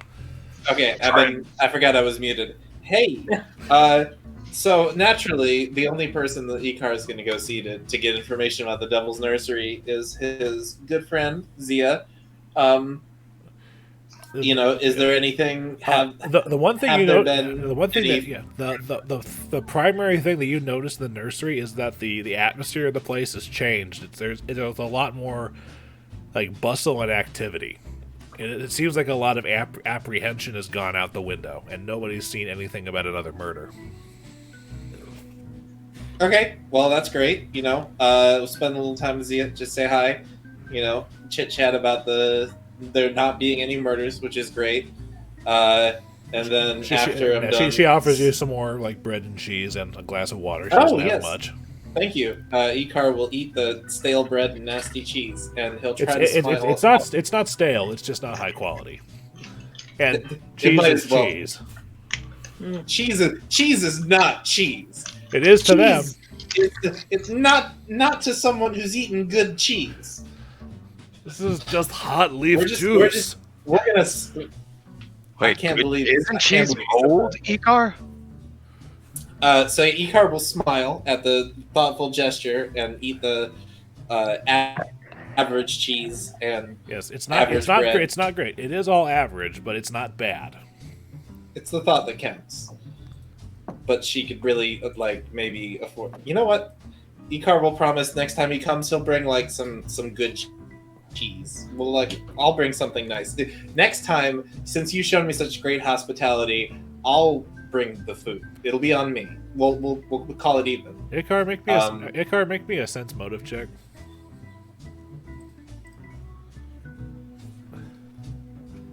I'm actually pretty good at those, which means I'm gonna roll like poo-poo. It's still a decent one, but here's It's not I'm bad. good at this, which means I will suck. there's a slight look in her eyes of excitement when she hears the words next time, and then she's quickly covers Okay. it up. And then after that nice sit down, I will head back to. I'll head back to the Coffeehouse. to the coffee house, and I will pay the toll there and back. It's what, 3 copper? 3 copper each way. Yes. Okay. So Icar gets back. You get and he's back about 15 minutes after the guards have left, so you walk in on Sugtok head desking the shit out of the counter. Why is he's a little concerned, mainly because the place is empty and it's almost never empty. Yeah, it's like the Datari actually, once they left, the students who tend to frequent this place and some of the other regulars beat feet and got out of there.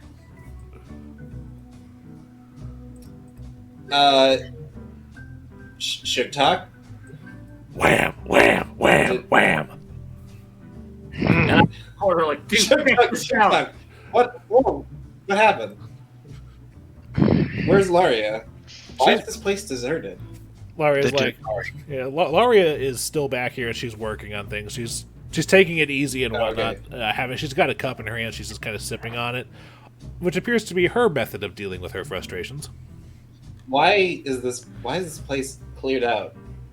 The Datari are full of assholes. Okay, but that's every day. They came by with a search warrant. Someone had given a tip. Do they actually have a warrant from the God? What's the name of that office? You mentioned it. Duxatar. Not the Duxatar. Did they actually have a warrant from the Duxatar? Sounds like they were just here to scope the place out. They've been hearing rumors. Make me an intelligence roll, both of you that were involved in this. I don't think I have anything on that. That's 1.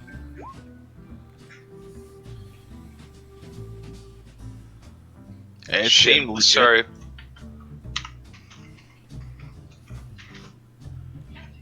Sorry, Tim, what? Okay, all right. Tib'resh noticed that while the lieutenant was waving that piece of paper around, it did not have the look of an official documentation. It looked like a note.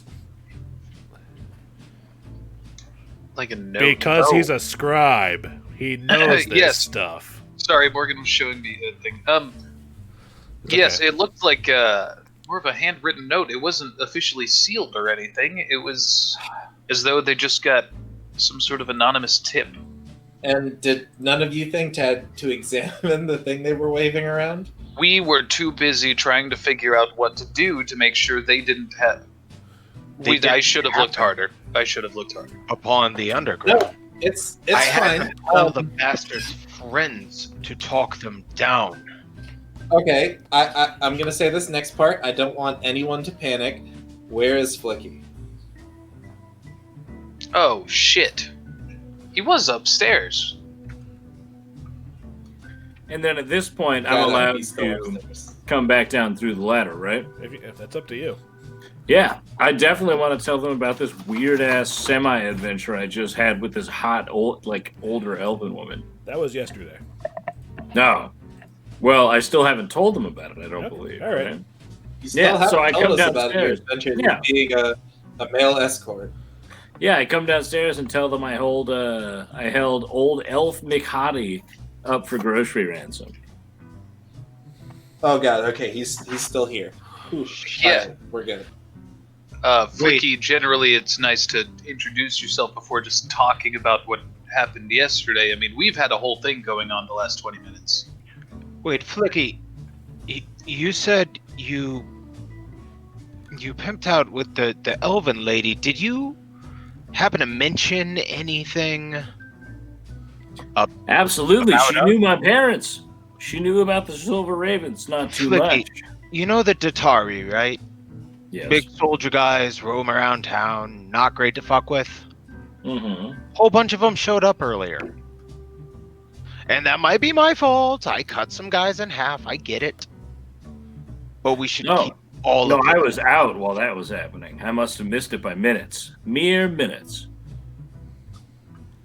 Okay, Flickie, we just got visited by the Dotari. You don't think that the elven lady you hung out with yesterday would have been the one who wrote a note about, would have called in the Dotari, do you? No, I don't think so. Can you vouch for her? I wouldn't say vouch, but I could tell that she wasn't a lying person. Well, if you're not willing to vouch for her, well, I mean, I will. think it's best if you don't tell her. Okay, so you will vouch for her. Yeah, she seemed trustworthy. Okay, well then we should probably need to figure out who started asking, who's generating rumors that this place needs to be investigated. We should probably lay That sounds like low. something we can do today. We need to stay away from here for a bit, I think. Perhaps we should meet at our different houses. Not you, Icar, obviously. We could start at mine. My house was big Rotate enough for a around. small Perhaps it would family, be good to so that way we wouldn't have a lighter dead presence body in the living place. room. I don't know. It's okay. The question is, Sugtok and Tib'resh have been the only ones who've been having to pay the toll every day to come see us. Do we want to go? Do we want to reverse that and meet at one of your houses so that the cost is spread evenly? Not that it's a whole lot. It's only 3 copper pieces. Yeah, but I'm saying maybe Um, we could set up because my parents are dead. I miss them and I love them, but maybe we could set up my small family house to be a small home base. Icar, maybe that's how they've got us. Perhaps they've noticed that we cross the same bridges to the same place. And I they know that don't we're think part of the so. rebellion. Do you, As you had said, do if you the not- road do you- can pick us out, why can't they? Sugtok, the thing is, do you know how many people cross that bridge every day? And most of them are laborers who cross it in the morning and in the evening to go to and from where they labor.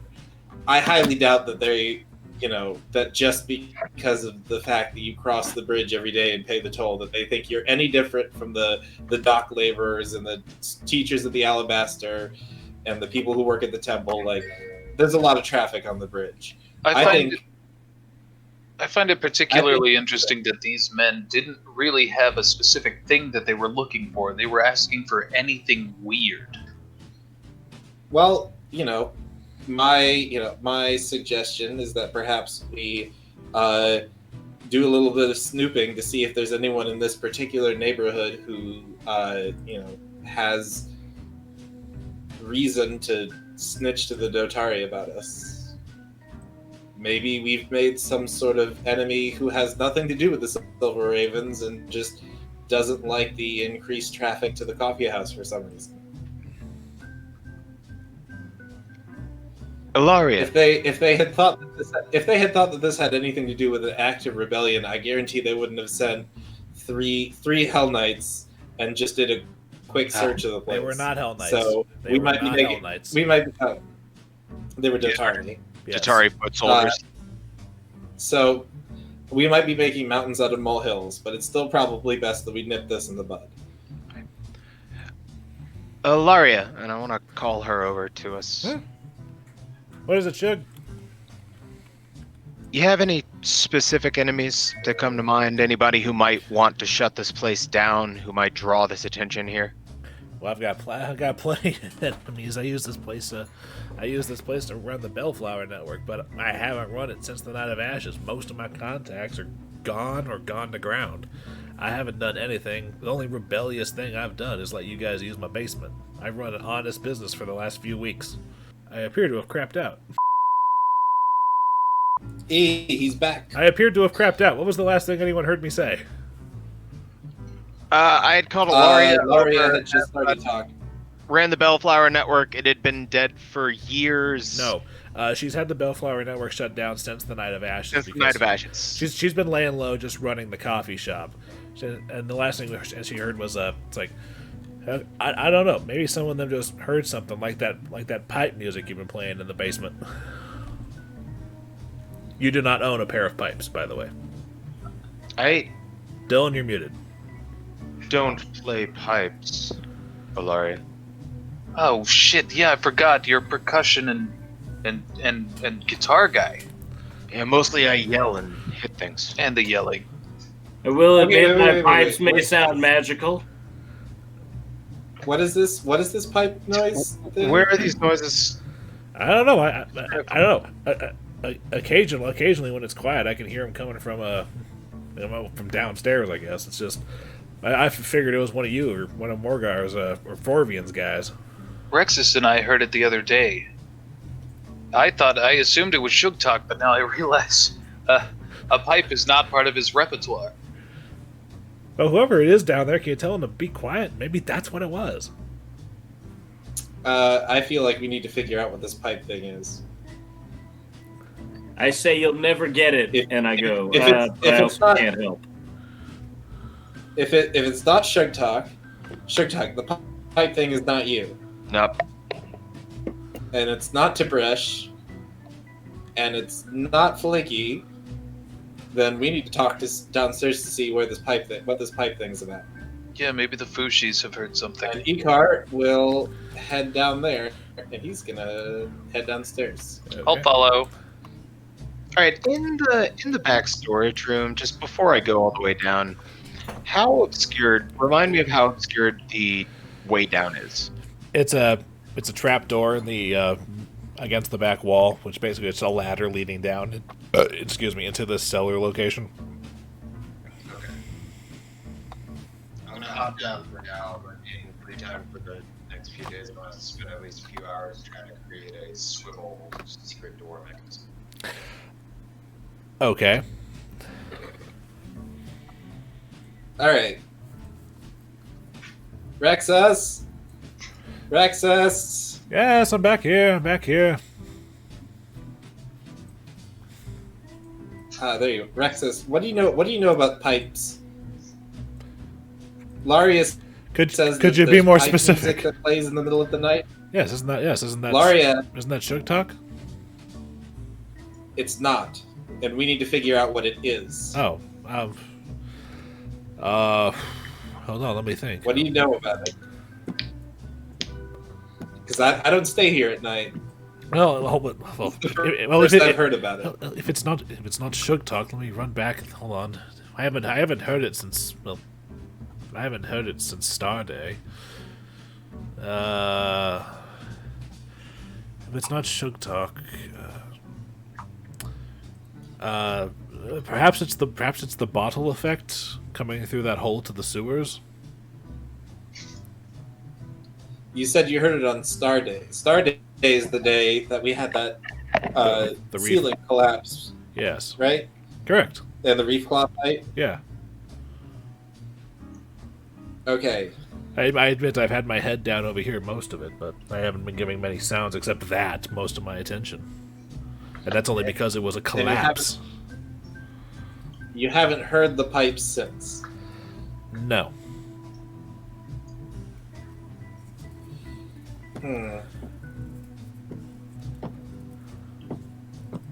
Alright, well, I'm gonna chit-chat with Pro, and I'm assuming Tib'resh will talk to the Fushi sisters. But for now, if you hear it again, I want you to try to contact me immediately. If I hear pipe music, you'll be the first. Well, you or one of the others will be the first I tell. Whoever I see first. Thank you. Sorry to interrupt your work. It's all right. We're getting there. If there wasn't much information on this jackdaw figure that they mentioned, so I'm trying to focus more on that to see if I can figure out who that is. Because if Jackdaw led the Silver Ravens, perhaps I don't want to make assumptions yet. I'll let you know when I have more. Yeah, that's fine. By all means, let's not try to jump to conclusions. We have time to let you do your work. All right. And Icar will head back up this way. Okay. Tib'resh, do you want to maybe talk to the Fushi sisters? Yes, absolutely. Fushi sisters, it's great to see you again. Good to see you too. I hope you are all doing well in spite of the cave-in recently. I know that was kind of freaky, but He was frightening. yes. So we've heard tell. There have been noises like pipe, almost like someone playing an instrument. Noises coming from down here, and we're trying to figure out where that's coming from. Have you guys heard that? Have you seen any origin of the noise? Or the four of them kind of look around, which looks very weird because they all have bird heads. I've heard something. Jay, one of the younger sisters, says, "I heard something a couple days ago, but I thought it was Sugtok doing his music for magic stuff." Oh, we're gonna hear that a lot, aren't we? I'm just gonna in the interest of time. Most people have assumed it's the musician in your group if they thought it was musical instruments at all, because a couple of them that you ask also think it's that, like, the bottle top effect, like, coming through, like, the hole. Okay. Those that have actually heard it or anything. Morgar's like, oh, okay, so people are hearing things. Okay, that's interesting. Yeah, let's I mean, it must be coming from further down in the sewers then, if it's originating from here. But that is a whole lot of sewer to explore. And you have seen nothing that looks like any sort of instrument, musical instrument in your exploration of the sewers. None of you.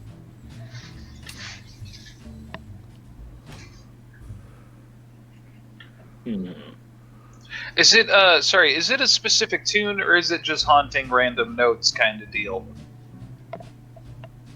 The one that you heard sounded kind of like haunting random notes. Okay. It didn't sound like there was a song. It seemed like notes. Okay. Well, fellas, I say we keep exploring these sewers, see if we can find that mysterious noise. I'm in. Why don't you and Flickie spend your time down here doing some more sewer exploration? Sugtok, why don't you come with me and we'll do some listening around. We'll do some investigating in this neighborhood to see if we can figure out who tipped off the Dotari. I'm down with that. All right. Without indicating that we're like trying to figure out why. We just want to learn like who's the rat, or if there's anyone who knows who's seen someone go to the local Dotari, their local office in the wall and started exchanging information. It would have been great if we could have grabbed that note, because we could have tried to identify the handwriting. But for now, I have to ask around. All right. I'll deal with Flickie and Tib'resh, who are doing sewer stuff first. So make the survival check. All right. And I'll bump us back to the Cantargo map. 19 plus. Hell yeah. Just a 19. Hold on, sorry. Really? Because doesn't survival include your wisdom? Oh, does it? Yeah. Oh, it does, yeah. Okay, then 21. Okay. Well, the good news is your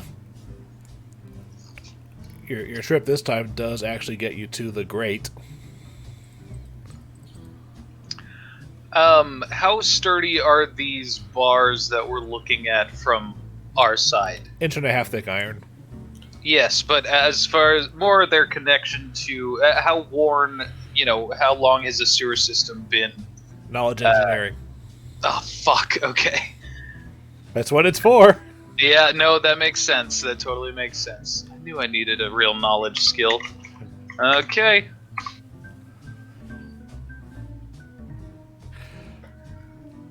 It seems like that most of it is the tried and true method of like the opening where the bar is like X number of like is X size, and the bar itself is X plus to go into holes at the top and bottom, and then it was like sealed around those so they don't move. They are buried in there. Yep, they're posted at the top and bottom pretty much. And how wide is the gap? You are confident that you could squeeze through it if you make an escape artist check that's high enough. So I would say 1.5 foot width. Okay. Well, we could definitely squeeze through one of these in a pinch. I don't know, Sugtok. I mean, should we consider trying to widen these? Flickie's the one with you. Flickie. Sorry, Flickie. I apologize. Do you think it's worth trying to widen this opening, or make sure we have easy access, or will that be when too you say long? widen this opening, what are you trying to do? Just straight up make it wider, or do we have some sort of other option? I mean, remove a bar, it becomes the difference between squeezing through and jumping through. I mean, how strong are you? You haven't tried moving this bar yourself yet? I looked at the bar hard enough to know that it's not going anywhere. That is in there. Oh boy. Well, I don't have anything crazy that I can help you with. I chose a couple things that aren't my usual steez for today, and I don't know if I can help you entirely with this. It's not a problem. I wasn't expecting to remove it now. I just wanted to find it. So it's important that we found it. We know as long exactly as we how to get here. undiscovered it, exactly. Yeah. We'll add it to the map, and we'll ask the other guys if they know a way to open it up. But we can return for now. And you've also found, because he rolled high enough.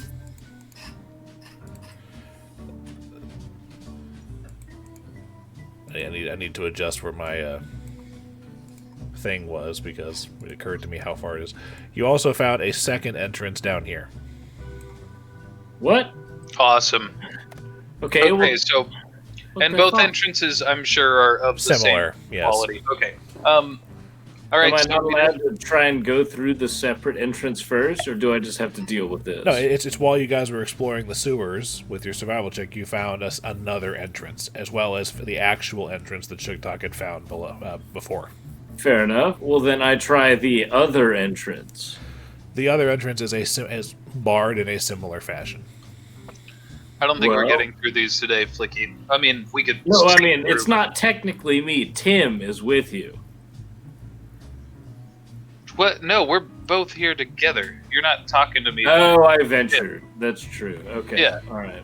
Okay, the beer anyway. is starting to catch up with Dillon. No, I- no. I was just having a fucking slip up. Okay. Flickie, we found two. We covered some decent ground today. Let's go and check back in with the guys. Absolutely. Speaking of, since you guys are going to be, searching around town, I need diplomacy to gather information. Damn it. Let me try. All right. Oh, shit. Dylan, you're not in town. I'm not in town! Ah, what a bummer. Wow, even botching gets you a 10? That's not bad. I got I got the charisma. Yeah. I got the racial traits. All right. He is white and rich. He'll be I got a fine. 9. Sorry, Garrett, what? I got a 9. All right. Well, Icar, can you roll me a d10? I can.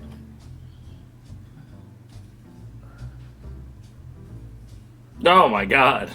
Can you roll me a d10 again? You've heard that rumor already. Oh, you said roll it again? Yeah. Okay. Okay. Okay.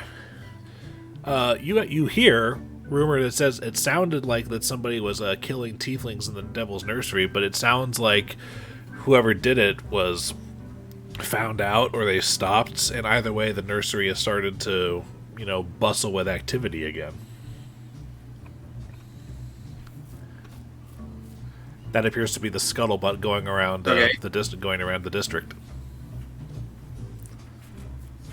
Do we obtain any information about I heard the silver uh, ring. people who might have we heard of anyone who might have been talking to the Dotari about unusual activity in this neighborhood? You specifically notice that the Dotari have not been going to like every house in the location in the general area, just generally looking for troublemakers. It's not just, okay, it's the Coffeehouse's turn to get searched.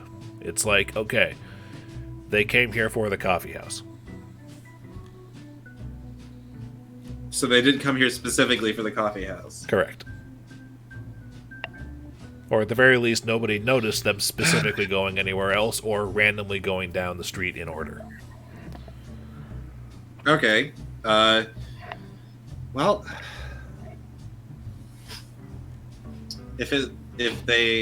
we didn't see the order, but if that was, what Icar would know that the Duxitar is like the one who's in charge of the city's Dotari, right? The Duxitar is basically guard captain. Yeah, he's She. that would be information. Yeah. She. Yeah. Actually, just flat out make me a knowledge local check. Okay, Oh, that sounds fine.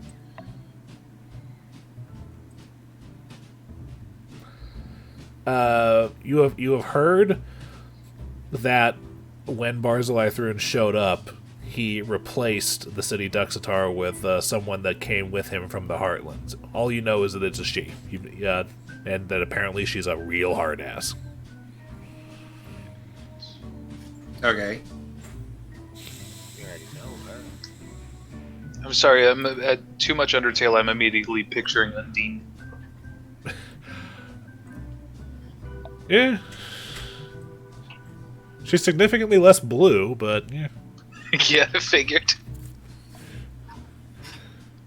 Okay. Well, that's not very useful information, but I guess that does support Flickie's, or it supports Sugtok's idea that perhaps we should start rotating our meeting space so as to not draw attention. I know the perfect way to keep low profile. Let's meet at Icar's house. Yeah, Can't we seriously. do that? Listen, we'll just hire you all as jesters. Oh, Perfect. I'm in.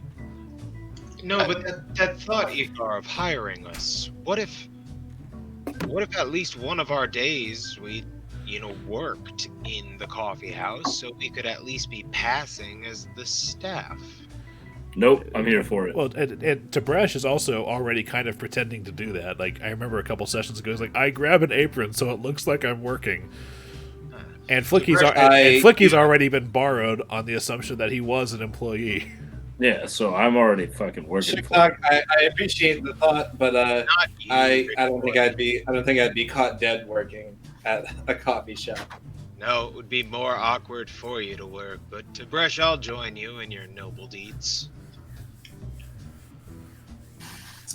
Maybe she'll actually pay you a little bit of money every week to cover your bridge toll. Do we have anything else we want to do today? No, I'm good. Wednesday? Does anyone have anything else they want to do? Yeah. All right. I think we are willing to advance the day counter. Alrighty then.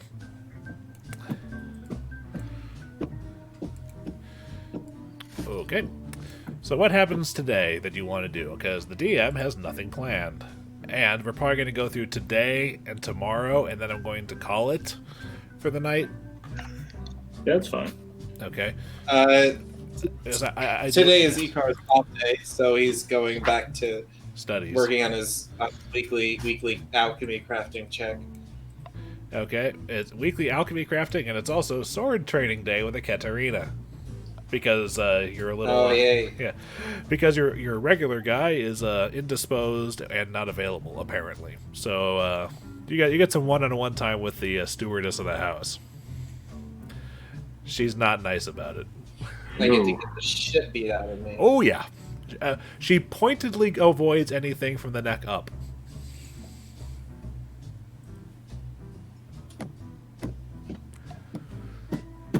What are the rest of you doing? And I remind you that you can also still continue what Sugtok and Icar were doing yesterday and search for rumors about what else is going on in the city, because you're starting to run dry on leads. Yeah, that's fair. I'm gonna run a rumor run.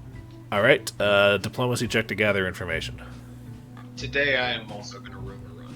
Let me see this. See previous answer. Oh, thank God. 19? Okay, Flickie, here's something.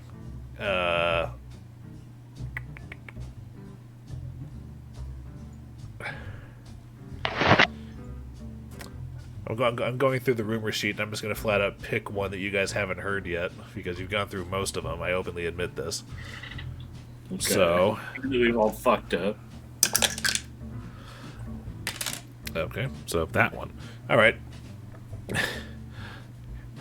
Yeah, I think the dice just have it up for Flickie. Flickie's rolling really well because the rumor that he gets is also tied into something he's already heard. What you hear is that Clenched Jaw's Tavern has gone bad. I used to love drinking there. Yeah, it was always a nice place to relax. But since the Night of Ashes, though, the place is all crowded and all the political talk has exploded, and frankly, so have the number of brawls. Like, it almost seems like there's one every night. We've got enough fighting on the streets these days as it is. Whatever's causing all of that nonsense at Clenched Jaws has ruined one of the last great places we have to escape the nonsense. I think it's only a matter of time before the government steps in and shuts the place down. Sounds like a hell of a place to have a beer. But to say, it's definitely a hell of a place to have a beer. You can't get away from that. But we'd have to secure our own spot, which might need some little slighter than muscle.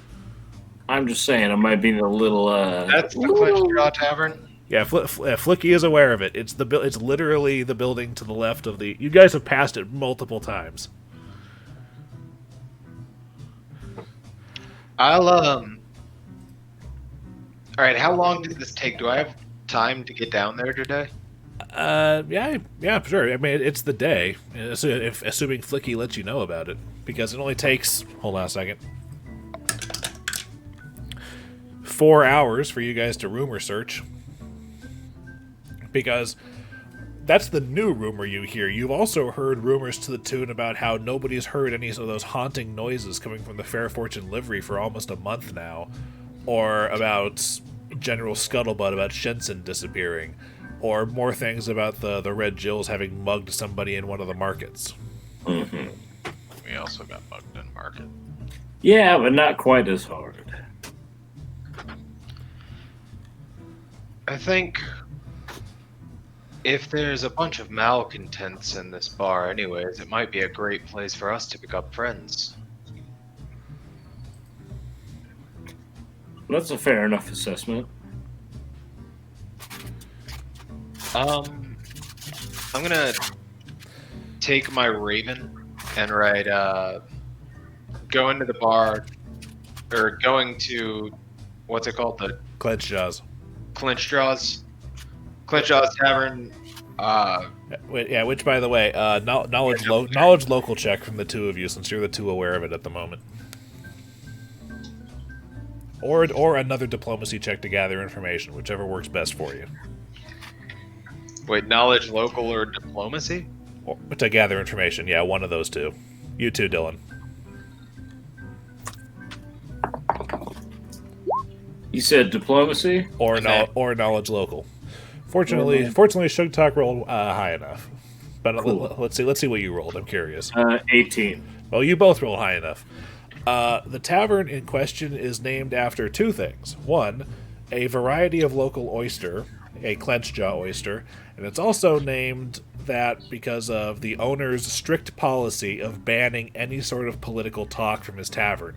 People come here to drink, they don't come here to rabble-rouse.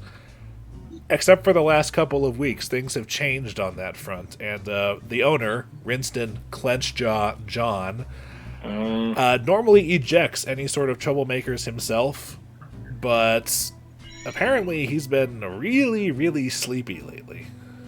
Which is very, very odd, because he's normally a very energetic man.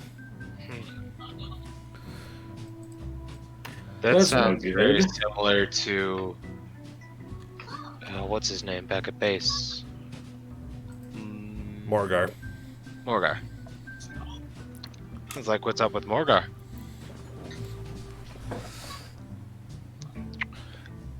Well, have we considered getting into this guy, like the new Elfenschliepen? I want to try to get to the bar and talk to the owner. No, well, that's absolutely fair as well. I want to see if he might want to hire me on as a bouncer, bring us some coin, get rid of his problems by bringing them into the fold, keeps his bar a happier place, gets us paid, gets him music. It could be beneficial for all parties in every manner. Oh yeah, I'm right there with you. Okay. Are you guys keeping this between yourself? I mean, I would assume there's no reason to shoot it to anywhere else. Yeah, I was gonna take out my messenger Raven Jose and send a message back to I guess to the coffee house, just saying going to the tavern, chasing a lead, catch up later. Sugtok. Okay. Well, knowing that the fellows are going to be up for the rest of the day, I'm going to try my luck again mapping the sewers. As Survival check. Yup. Hey, how about that? I'm getting better at surviving. Okay, at this point I'm going to ask, where are you planning on starting the mapping from in regards to what you've already mapped? Because you're starting to edge out on the riverfront.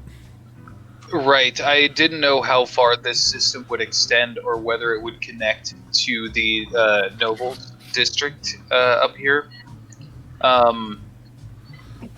So I was going to let's just explore eastward from where I have the from where I know this is. Okay. Let's continue exploring eastward. Okay. It's southeastish.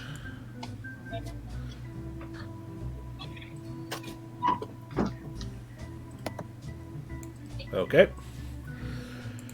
That happens. Icar's studying, and so at the very least, Sugtok goes to Clenched Jaws. Is Flickie going with him? Yeah, I think it might be a good idea. Okay.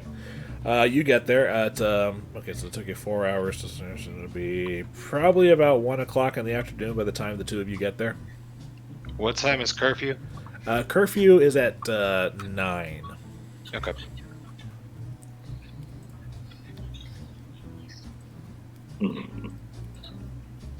If it's on us, I want to go inside and try to talk to the manager. Yeah, I was about to say, if I wasn't trying to do anything crazy, I think I'm just going to follow your lead here.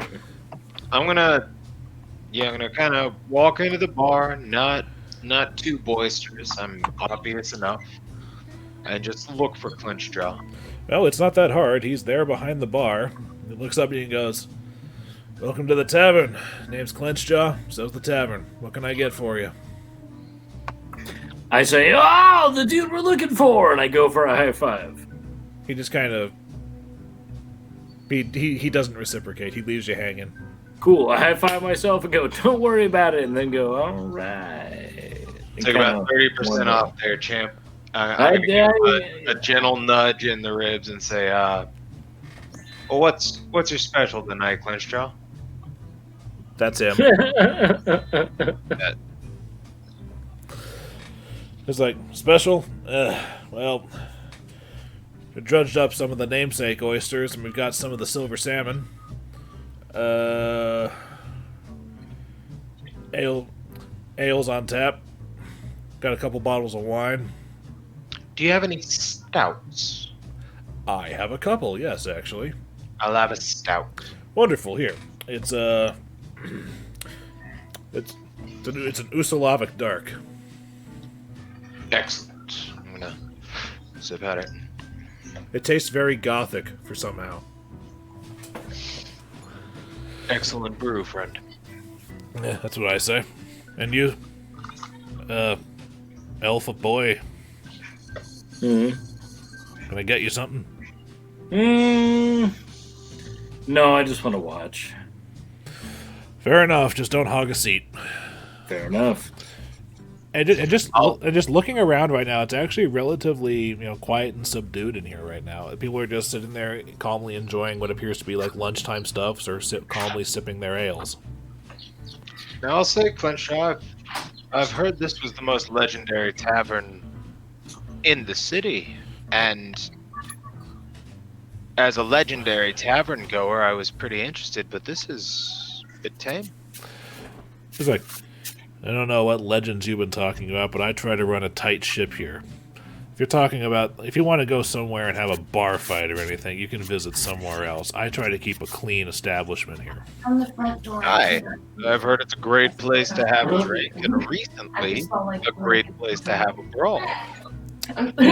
Yes, apparently somebody's been, mucking up things come the evening hours, causing.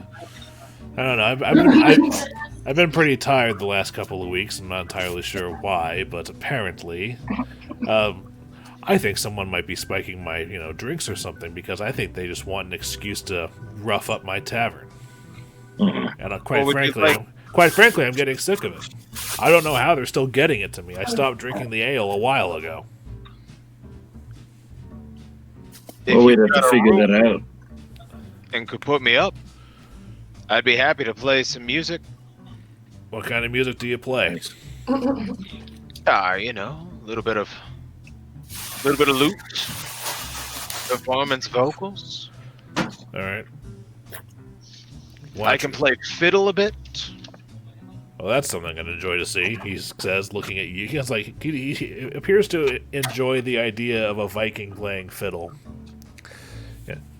And Clenched Jaw himself is like Flickie knows that Marison Kellenber, the shopkeep from earlier in the session is like a big guy. Clenchjaw carries himself like an ex-adventurer and still has the musculature to back that backstory up. He may not be the guy, but he is built like the goddamn guy. Yes, he is. But if you're feeling tired, I can absolutely handle myself in a brawl. I can provide No some brawling. entertainment for the masses. I'm not here to brawl. I'm here to prevent the brawls. Wonderful. To get the malcontents out of the establishment before they cause problems. Well, maybe- here's hoping you're more successful than whatever chumps I've had on duty for it the last couple of nights. Now, how much brawling will you allow me as just what is required to do my job? Enough to get them off their feet and out the door. All right, and what can you pay me for such a service? I'll give you a gold piece a day for as long as this lasts. Which you know is above average cut for someone working a schlub job, but enough to point out that he's willing to spend a little bit more to get it taken care of. If you'll also include stouts for me shifts, to the point of comfort and not inebriation. Oh, okay, you'll get one every 90 minutes. Call it one every 60 and we're on. I'm a big man. He's a little man. You know something about being a big man, am I right, Clenchjaw? Make me a diplomacy check. Oh yeah.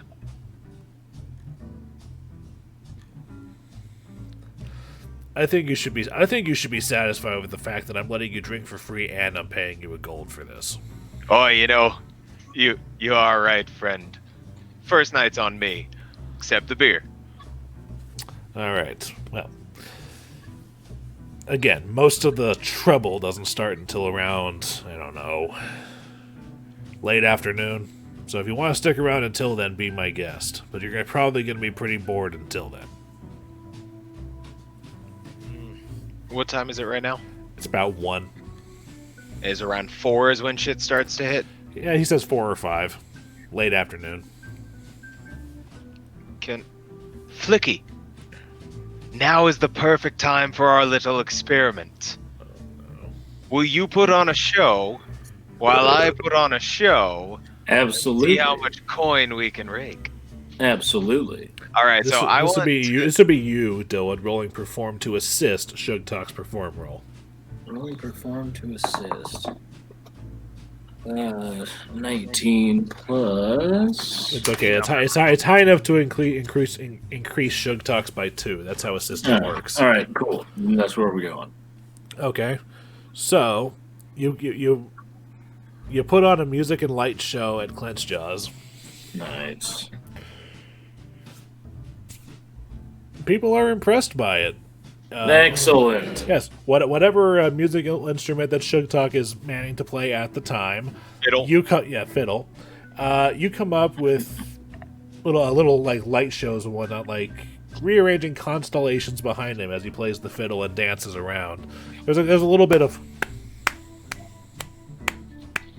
in time with the music, but once it starts getting a bit too noisy, when Clench was like, I to a reasonable level. He's looking at the patrons, not at you. But he kind of gives you an eye. It says nothing louder than that. Kind of that look. It's like okay, this is the limit. If we go above this, we're in trouble. Kind of I'll situation. give him a knowing nod and kind of dial it back. He nods back. He's like, all right, as you were. All right.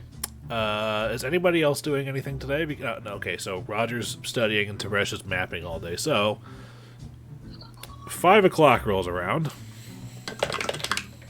We're talking like late afternoon. Yep, yeah, as in 5 o'clock. Yep. And it's about that point that you hear a yawn come from Clenchjaw. He's like, damn it, here we go again. He just kind of takes like an empty tankard and just kind of brains himself with it. It's like, still working on it. I want to look around the room and see if I notice anybody doing anything weird. Perception. Anybody acting suspicious. In that case, roll me a perception check. Be suspicious. Don't be suspicious. 10.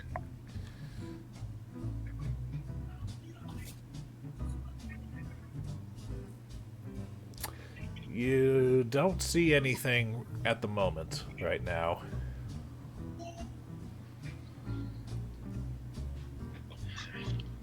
What are you doing, Flickie? Oh, I'm sorry. I was. Not too much. I was thinking I was going to crash at my parents' house and kind of respect their memory. I was going to give them a night and just kind of pray to them. All right. I know that doesn't give me anything special, but it's okay. It's okay. I missed my parents. Yeah, hold on a second. I just got to double check something. Yeah, if you want to, what time do you bug out to go spend at your parents' house? When did the group start doing the stuff? That's the question. Which group? Okay. I do not entirely remember. I would say I split when everyone started doing their own thing. I thought you went with Yeah, you came with me to the bar. Oh yeah. Okay, I forgot I went to the bar. Okay, that's true. I went with him to the bar, and then I kind of pieced out into the night with the bathroom. All right. So the next hour at the tavern rolls on through. Motherfuck. Make me another perception check. Damn it. All right, let's see. Not you, him. You've left. Oh, okay. I was like, damn, son. Yeah, Garrett, make me a perception check. 14. Okay.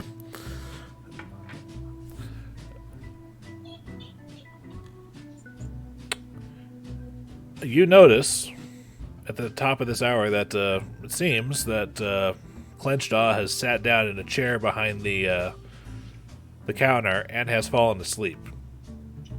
You also notice someone's tankard on the table is moving and no one's touching it.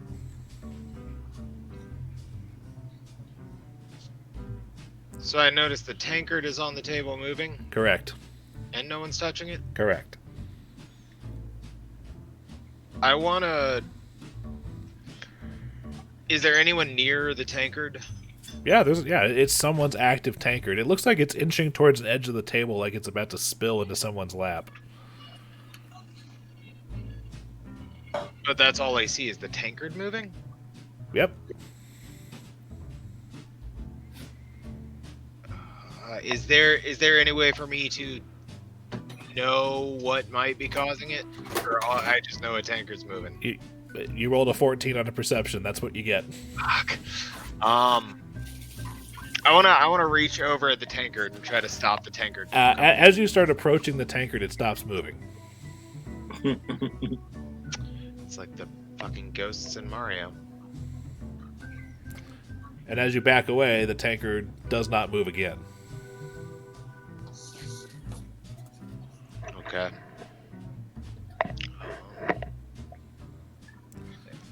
I guess I'm just gonna keep kind of looking around. All right. Pay attention to that tankard, and I guess whoever's drinking from it, see if they start getting weird and sleepy. Make me in. Whoever's drinking from that tankard for the rest of the night is not getting sleepy. If anything, they're getting more and more, rowdy. Not us. It's like, I mean, arguments are starting to break out at the table. It sounds like someone, like the argument of, "Hey, what did you call me?" when someone didn't say anything. There's someone there who type stuff. Yes, yeah. There's someone who's. When I notice the person, how long does it take for me to notice the person drinking? It's the one getting angrier. It's not the one from the tanker. That's just one example. I was just trying to come up with other examples. There's just people that are starting to go on more and more about how Thrun is an absolute asshole, and that Cheliax has would be better off without them, and they need to be thrown out of Kintargo. You know from your knowledge local check, this is the kind of shit that would have Cleanjaw throwing them on their asses if he were awake. There's some 19-year-old kid in the back going on and on about how he's not going to throw away his shot or something. And, yeah. But, I want to approach that kid and say, we need to get you in front of a crowd. he's like, absolutely. Nice to meet a fellow revolutionary here. Yeah, but don't fucking talk about that in this establishment. You know the rules. Absolutely, why not? No, Don't try to debate with me on this, okay? This needs to be said. Not here, not now. If not here, then where? There's a place for people like you. Yes, and it's being wherever the most people are that can hear me. People need to hear this stuff. You think a politically silenced tavern? I'd rather be divisive than indecisive. Look into this coffee house. I've heard. No, I don't want to send people there. We're trying to draw attention away from us. Fuck, Who do you even think you are, smelly man? Yeah, I'm getting real sleepy at this point. I don't know what I was trying to do with this anymore. It's okay. I was trying to get info or see if somebody was casting a spell or drugging the dude. If people are getting angry, I'm just gonna keep kind of bouncing and trying to keep people from rabble rousing as much as possible. Make another perception check for me.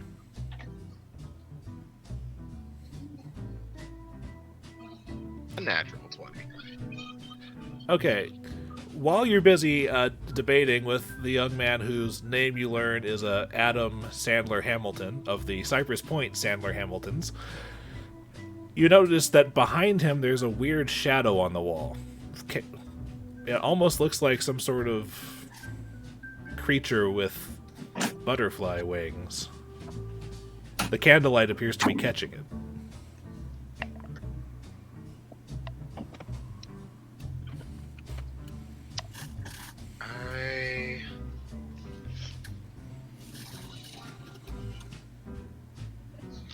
Yeah, can I tell what it is? Like, it does the... Is it a knowledge check? You know it's the shape of a creature, and you know it's alive because it's moving. But it's also, you don't see anything in here that would cast that particular shadow. But you do know what the lantern in question, that is the light source that is being obstructed. Okay, on the table, is there any kind of powder, anything? There's ale. I want to take my stout, because it's a dark ale, Okay. and splash it in the direction of these wings. Make me an attack roll. Straight attack? It's technically ranged, so add your dex. 7. Total? Yeah. Well, fortunately, just the flat-out touching on this thing is only a 5 to hit, because splash weapons work that way.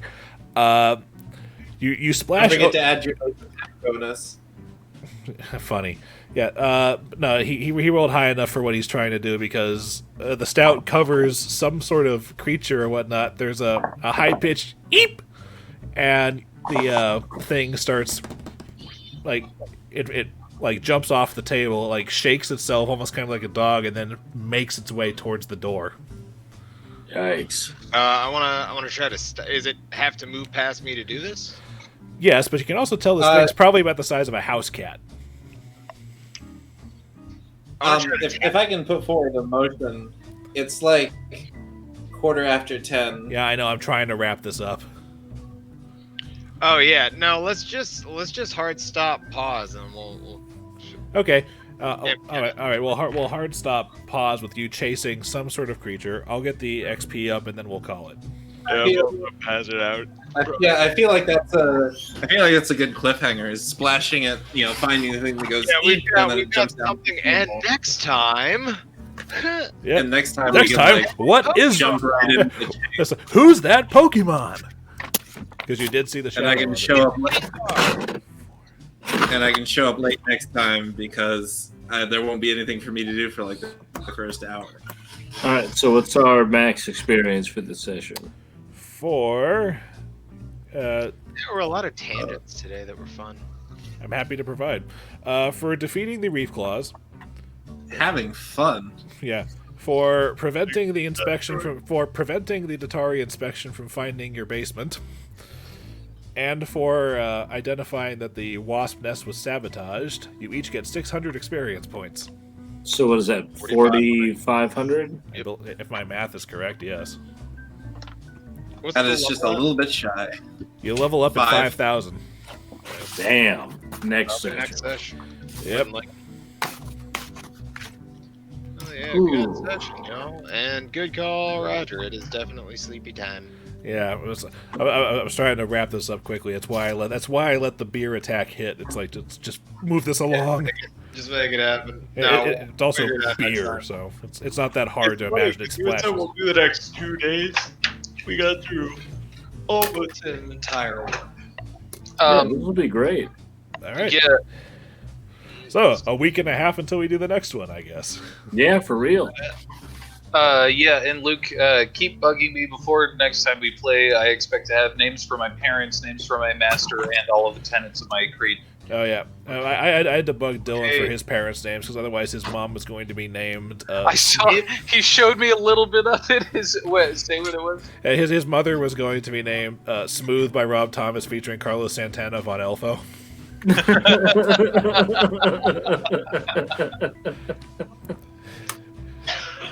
And I just ran through that entire role-playing conversation. And the father was going to be named "Man, It's a Hot One." Van Elfo.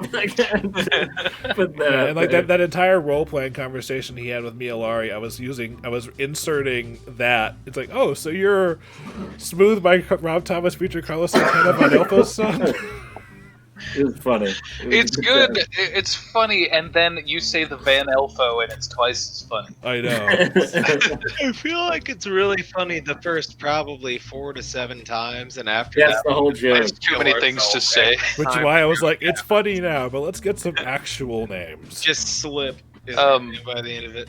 But yeah, if I haven't presented that for you by next game, feel free to put me on the spot and make me feel super uncomfortable next game while I make everything up on the fly. How about this?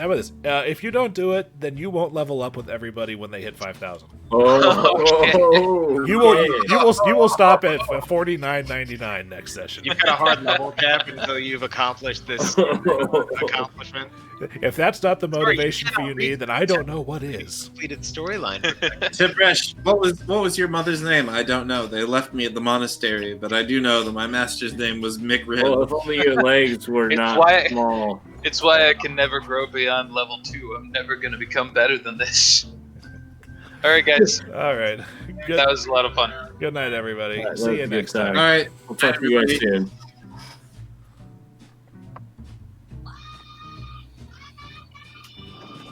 What the fuck? Oh, I thought that was the cat.